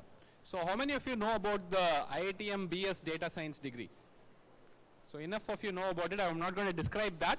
So the IITM Code office also runs that program. It's a BS Data Science program. So keep it closer, okay. IITM Code also runs that BS Data Science program. So our association with colleges through local chapters for NPTEL was a model we wanted to create for the BS degree also. Okay, so this discussion is about that. I'll quickly go through these slides. So as you know, today UGC permits 2 degrees simultaneously. You can be enrolled in a college, follow that degree, and you can also do another degree in parallel, degree or diploma or something like that. So one of the things that I think is possible with NPTEL already is you can do a degree in the physical college plus a specialization from NPTEL. That is already possible, which you do through NPTEL chapter. Now what we are proposing is an IITM Code chapter, which will be a degree in the physical college through whatever university you are affiliated to, plus a diploma or an advanced certificate from IIT Madras. This is not just NPTEL, from IIT Madras. You will get an IITM seal diploma for the students. This is possible. So what we are proposing is something like that. Okay. So this is how it will go. You can get a BTech plus an IITM diploma in programming. Now this programming, I'm sorry, not just BTech, it can be BTech, BSc, BCom, whatever, I mean everything together. So I'm just saying this is a degree, UG degree plus this. This is a diploma, we say programming, but what we really mean is a full stack development type profile. Okay, so you can pick up a full stack developer profile. So of course students can do this independent of the college on their own. Okay, so what do they gain when they do it through the code chapter in the college? Okay, so that's what I'm going to highlight mainly. First thing is the application fee is waived. Okay, they don't have an application fee. Next thing is qualifier is not required. So typically when they come in, they have to do a qualifier. We have an alternative path for them instead of a qualifier. Okay, what they have to do as an alternative path is the following. So let's say in their first semester, they have to join the September term of this IITM Diploma in Programming courses and do 2 courses, Math 1 and Computational Thinking. In the next sem, which is the January semester, January term for us, they have to do 2 more courses, Stats 1 and Python. So they do these 4 courses, and if at the end of which they have a CG greater than 6, so this is a grade point average, if they have a CG greater than 6 in these 4 courses, that is like a qualifier for them. They can continue after that. If they don't, then they cannot continue. Okay, so that is the main thing. There's also a summer term where they can improve if they don't have a CG greater than 6. So once they do this, they get into our diploma, and we have a program for them how they do it in year 2, sem 1, year 2, sem 2, like that, all the way till year 3. So when they go to year 3 summer, they would have finished the diploma in programming. Okay. So if they don't do the projects, they get something called an advanced certificate. If they do the project, they get the diploma. In case they do part of the courses, you can work for a credit transfer with your board of studies for this also. Okay. You can also do optionally minors from IITM after completing the diploma. If they complete the diploma, they may be eligible for minors in some select areas after that. Okay. So this is what it is. Of course, it's subject to MOU and approval. This needs MOU. This is not just a letter like the NPTEL local chapter. This needs a MOU with your college. Your administration should be okay with it. We have to sign a formal MOU. So that has approval in IITM as well. It will have approval in your side as well. Okay. There is a similar UG degree from the college plus an IITM diploma in data science, not just programming. This is data science. This is a different path. I'm not going to describe it in great detail. Once again, application fee is waived, qualifier is not required. They can do it through the college. Okay, so all the other requirements are similar. Okay, in fact, they don't have to commit to either one in the beginning. They can try the first course you see are the same, right? So they can try this, and if they have enough CG in something, they can go in different paths. Okay, if you need more information, we can talk about this. So you can give a unified path for a student to pick up a degree in your college plus a diploma from IITM. Okay, so that's possible.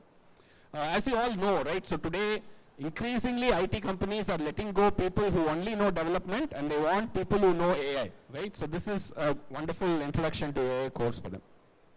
Okay, so the fee, I want to highlight just 2 things. What is the thing I want to highlight? What is there's a comparison, no? The comparison is not here. What would they pay if they do directly versus this? That's not here. Okay. Okay, so anyway, so okay, doesn't go either way. So let me just say that there is a concession in the fee, as in it's not very clear here. If they do directly without the chapter, they will pay more than this, and it's a significant number. I think this is a slightly old slide, it doesn't have it, but there is a fee concession. If they do through the code chapter, they get to pay lesser fee. That's also an important point, and of course they get support from the college for various things. Okay, so there is also more things in the partnership. The partnership is not very trivial. It involves a little bit of work from your side. So you have to nominate faculty from the college who will go through the course first, who will act as mentors. There is like a process. So that's why I said the MOU is important. You have to sign up for that. And then how to partner, you have to become an IITM code chapter. You can write to any of us. We will help you out in that. Of course, any MOU needs approvals from our board, your board, everything. So all that is contingent on that. Okay. Okay, so this is the how to do an IITM diploma along with your regular degree, and it can be any regular degree. It's not only engineering. It could be a BSc or a BCom or any other degree along with this. Okay, so that's that. One more initiative we have started is a School Connect program. So through IITM Code, we also do a School Connect program. So one gap that we see, a lot of people when they are in school, including the student and the parent, do not know about areas of careers, areas of work. Supposing I become a IT engineer, what am I going to do? Supposing I become a data scientist, what am I going to do? Supposing I become an electrical engineer, what am I going to do? Supposing I become a lawyer, architect, what am I going to do? Okay, so that was, I think it's a gap. A lot of counseling exists, but not hands-on experience to learn about careers. So what we wanted to do was something like that. So our School Connect program gives hands-on exposure to students for what a career will be. Supposing you decide you want to be a lawyer. What is your life going to be like if you become a lawyer? Right? What do you have to know? What will you do? And give a hands-on experience, some practical do things that you would do to get experience. Okay. So today we offer, I think, 10 different areas. I don't know where the area is. The format is very similar. It's an 8-week course, but there's lots of things they have to do. These are the areas we do now. We do data science, AI, electronic systems, architecture and design, math and computing, pure math, bioengineering, ecology, law, aerospace and humanities. So 10 different areas. So students in class 10, class 11, class 12, the school has to partner with us. It's not, they cannot directly register. The school has to partner with us, and then through the school, the students can register for these courses. Okay. So these are 8-week courses that they do online. They can do when they are in 10th, 11th and 12th. I think it's offered 3 times a year. The registration window is currently open. Currently it is open. Students can sign up and learn about any of these areas. Of course, they get a certificate from IITM Code and also an experience. We are also thinking of mechatronics, chemical engineering, product design, computer science, civil engineering. Many more things will keep getting added to this so that students get a overview. Okay. So I think thank you. If you have any questions about these also, you can talk to maybe the 2 of us sometime during lunch. Any questions? We have 5-10 minutes.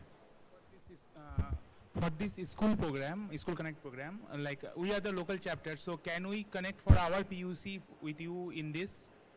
We can, through our local chapter. Yeah. No, like to propose that to my management, can I get a demo on that, what is that? Okay, thank you.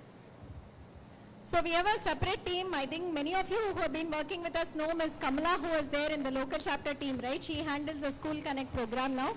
So if any of you is interested, I can get you in touch with Ms. Kamala and she can take it forward from there for giving more details about it. Any other last 5 minutes of questions, interaction? Otherwise, we'll go on for felicitation.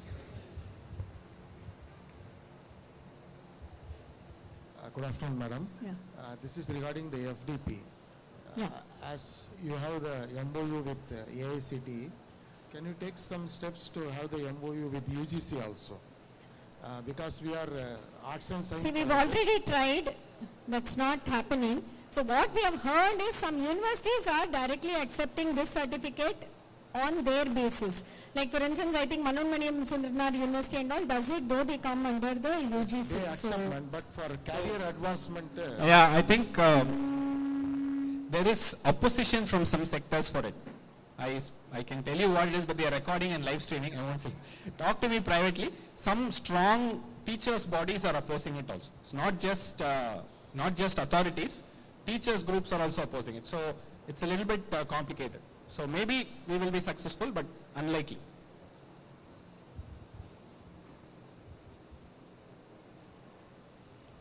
Okay, can we close then? Okay, we'll start the felicitation.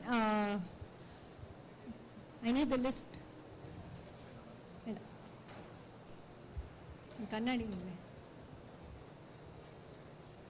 Ram, can you come on stage, please? Okay.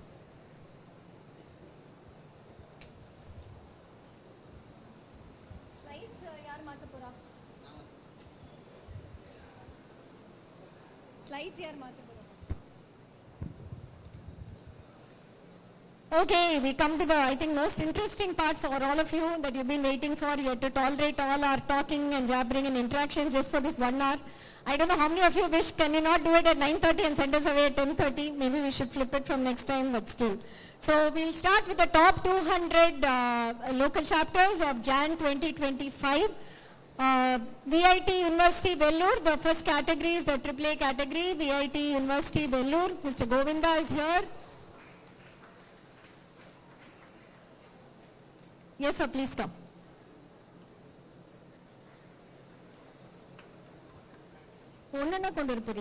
Kindly bring everything, no? Yes. Next is Kalasilingam Academy of Research and Education, Virdhanagar. Mr. Rajashekar is here. At least get 5, no?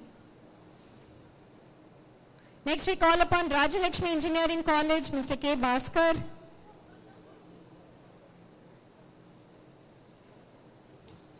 Photos, is it okay or the background is too bright? Last time I saw we are all dark and the photos are not nice. Is photos okay?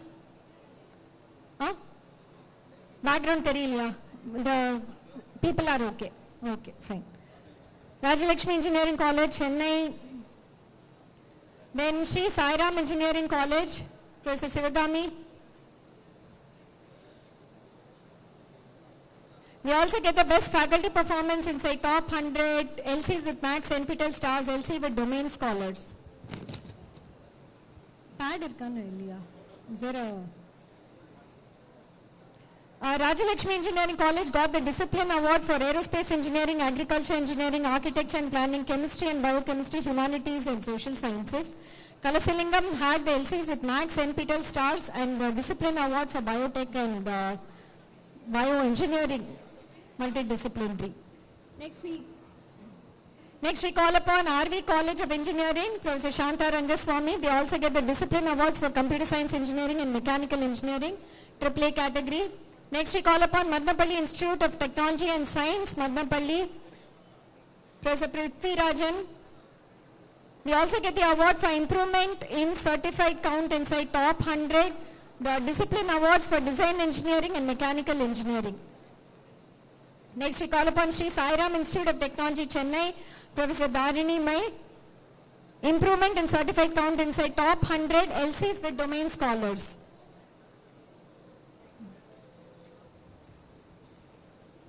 There is still the AAA category continuing. Next we call upon RGUKT, Andhra Pradesh, Kadapa. The SPOC is Ramesh Kailas.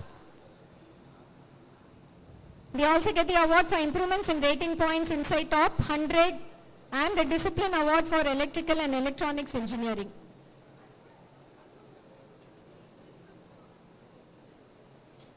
Can we move the awards faster, please?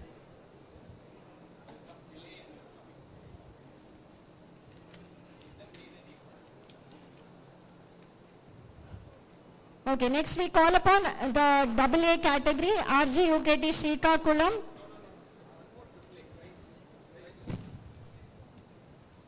That's not marked here. Christ is not marked here.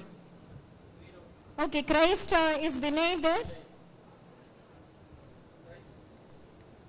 Christ deemed to be university, Mr. Vinay is there. What happened? Okay, next is the AA category, RGUKT Srikakulam, Andhra Pradesh. Mr. Prakash is the SPOC. So this time we are happy to say that we conducted about 12,000 examinations for the 4 RGUKTs in Andhra Pradesh. They came as a group, they met with us and we were able to do it for them. Next we call upon MEPCO Schlenk Engineering College, Shivagasi, one of our oldest partners from 2015. Professor Shanta Selvakumari, who's been the SPOC for 10 years, 11 years now I think. Thank you so much in the AA category. Next we call upon Savita School of Engineering, Chennai, Professor Lavanya. AA category of award.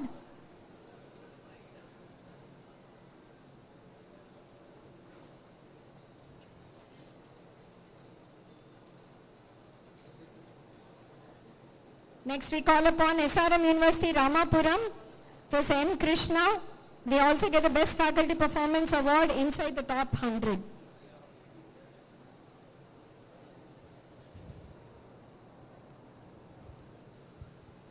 Next we call upon St. Joseph's College of Engineering, Chennai. SPOC is Chandrasekhar. They get the award for the AA category.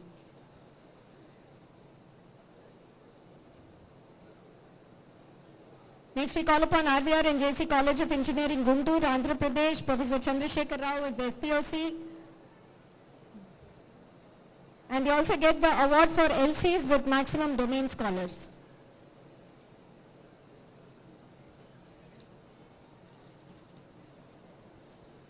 Next we call upon Ishwari Engineering College, AA category.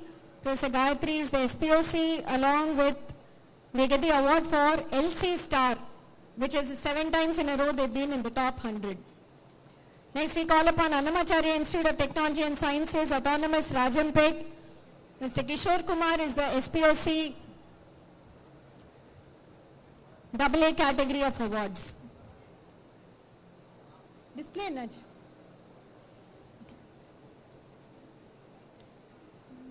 Then we call upon Satyabama Institute of Science and Technology, Chennai. Professor Nirmal Rani is the SPOC AA category award.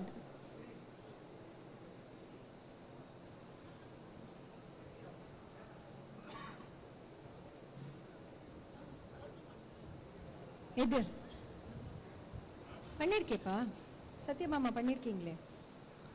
Next we call Shastra deemed to be University Tanjavur. Professor Manjula is the SPOC AA category of award.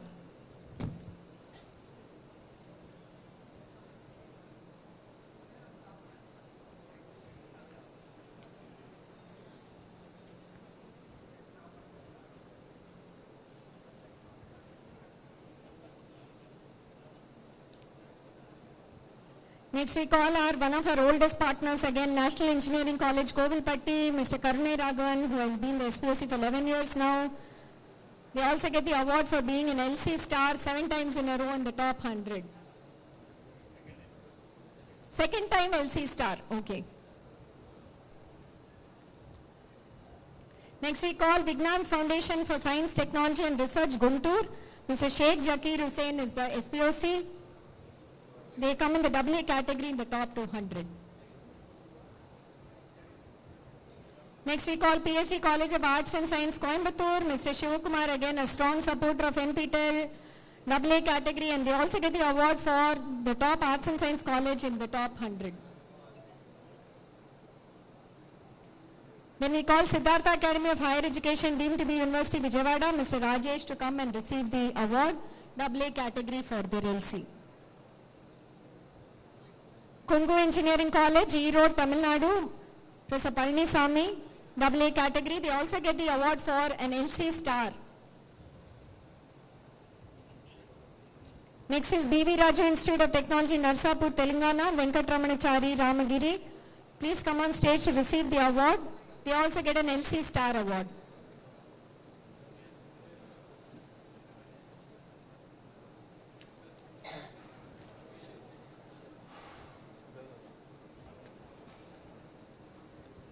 Next we call B.S. Abdur Rahman Crescent Institute of Science and Technology, Chennai. Professor Tarini to come on stage to receive the AA category award.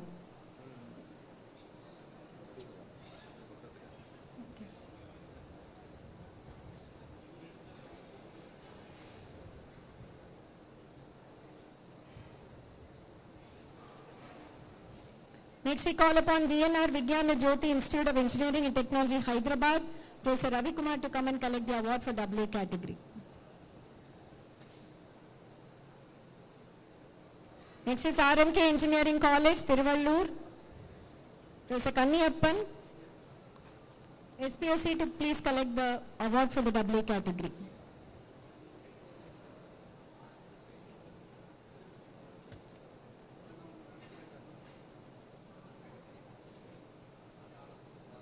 Next is Puducherry Technological University, Pondicherry. Professor Vijayalakshmi to kindly come and collect the award for AA category and LC star.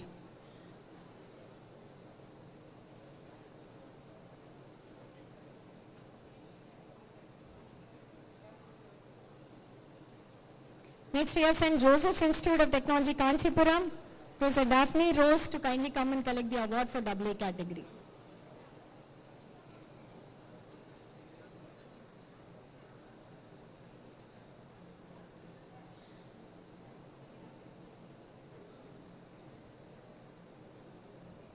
Next is Sona College of Technology, Salem, Tamil Nadu. Professor Sendil Kumar to kindly come and collect the award for AA category.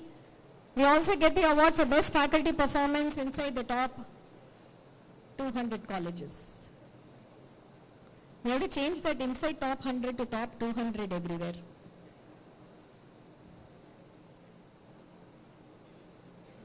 Next we call Dr. Mahalingam College of Engineering and Technology, Pollachi. Professor Balamurugan to kindly come and collect the award for the AA category. They get the Discipline Award for Architecture and Planning. Next we call K.S. Rangasamy College of Technology, Tiruchenkodu, Tamil Nadu. Professor Rajashekaran to kindly come and collect the award for the AA category.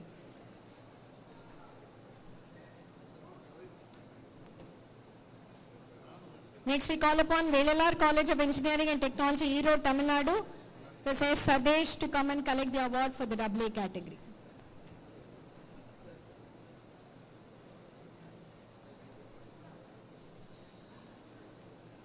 SRM Institute of Science and Technology, Vadapalni, Chennai, Professor Karthikeyan to kindly come on stage, please.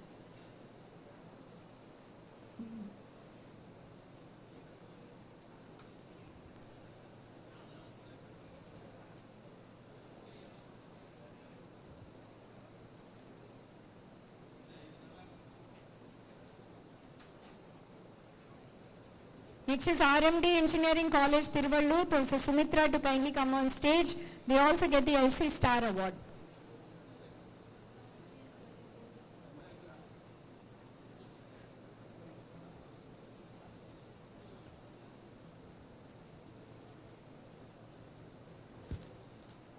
Next we call upon K. Ramakrishnan College of Engineering, Tiruchirappalli, Professor Guru Prakash to kindly come on stage to collect the award.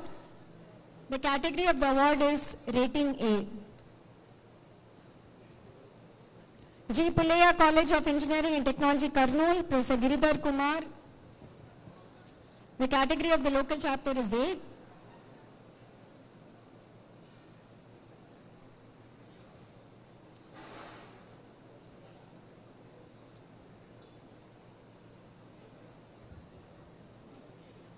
Nanda Engineering College, Erode, Tamil Nadu, Professor Mohan Raj to kindly come on stage.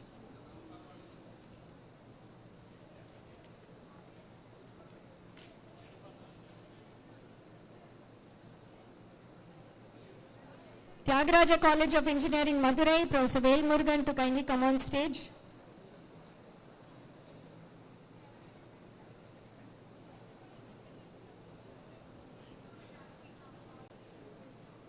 SJB Institute of Technology, Bengaluru, Karnataka, Professor Vinay to come on stage.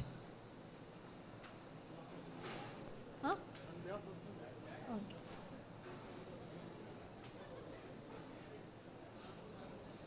Chennai Institute of Technology, Kanchipuram, Professor Edin Maran to come on stage, please.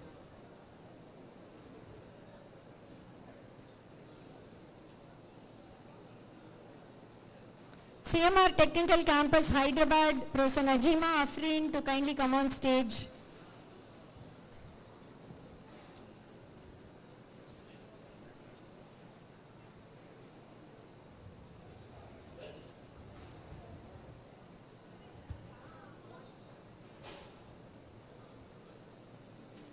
Muthiammal Engineering College, Namakkal, Professor Naveen Kumar to come on stage, please. Muthiammal Engineering College.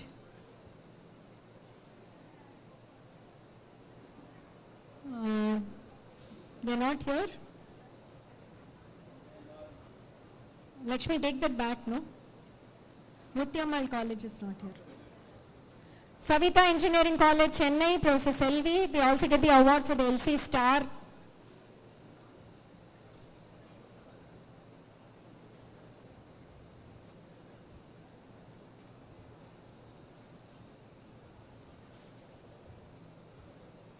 Savita Institute of Medical and Technical Sciences, Chennai, Professor Kamala Kandan to kindly come on stage.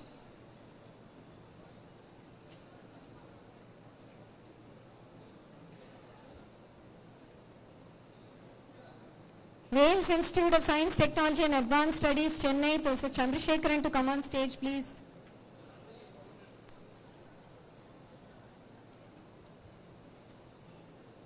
Nasi Reddy Venkatadri Institute of Technology, Guntur, Professor Kedar Malik to come on stage, please.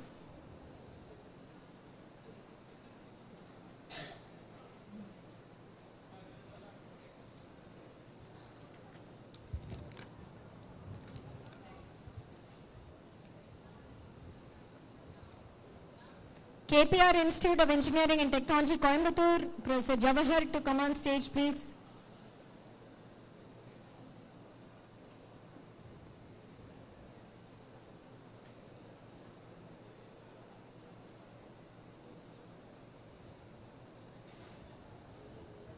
Santiram Engineering College, Kurnool, Professor Sheikh Mohammed Elias to come on stage, please.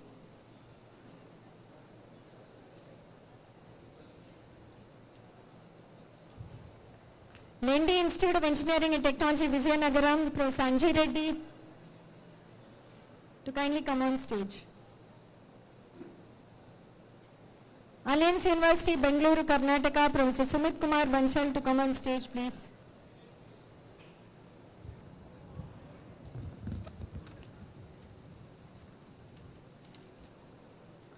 Holy Cross College Autonomous, Tiruchirappalli, Professor Senthamil Selvi, to kindly come on stage.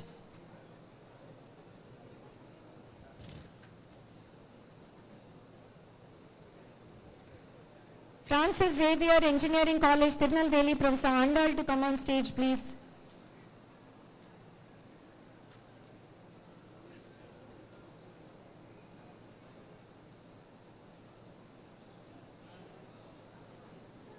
Annamacharya Institute of Technology and Sciences, Tirupati, Professor Ishwar Kumar, to come on stage, please.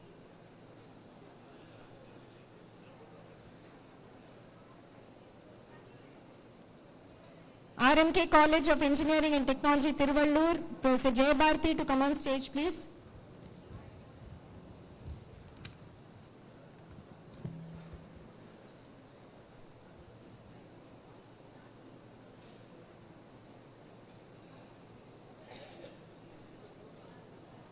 Malnad College of Engineering, Hassan, Professor Ananda Babu, to come on stage, please.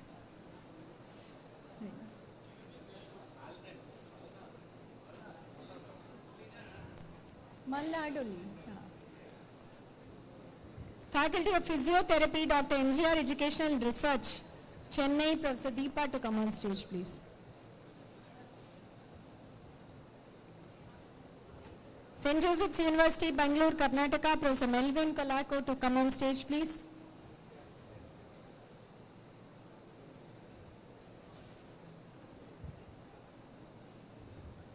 Aditya University, Surampalam, Professor Ashok Kumar, to come on stage, please.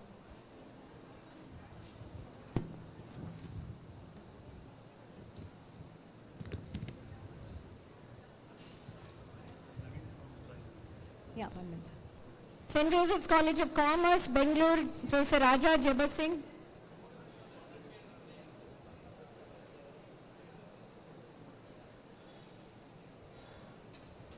They're coming that side.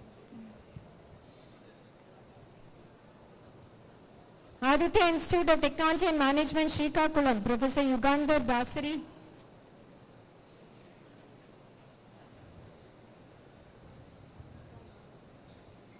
And இவங்க வந்திருக்காங்க முத்தியம் பேரு சொல்லு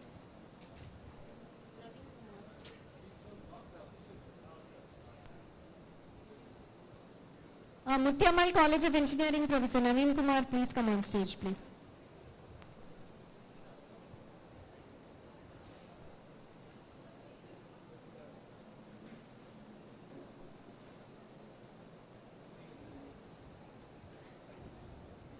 So for the active LCs, the contenders, prospects and other categories, do we have any more awards? We're done. I don't have a list. Listing.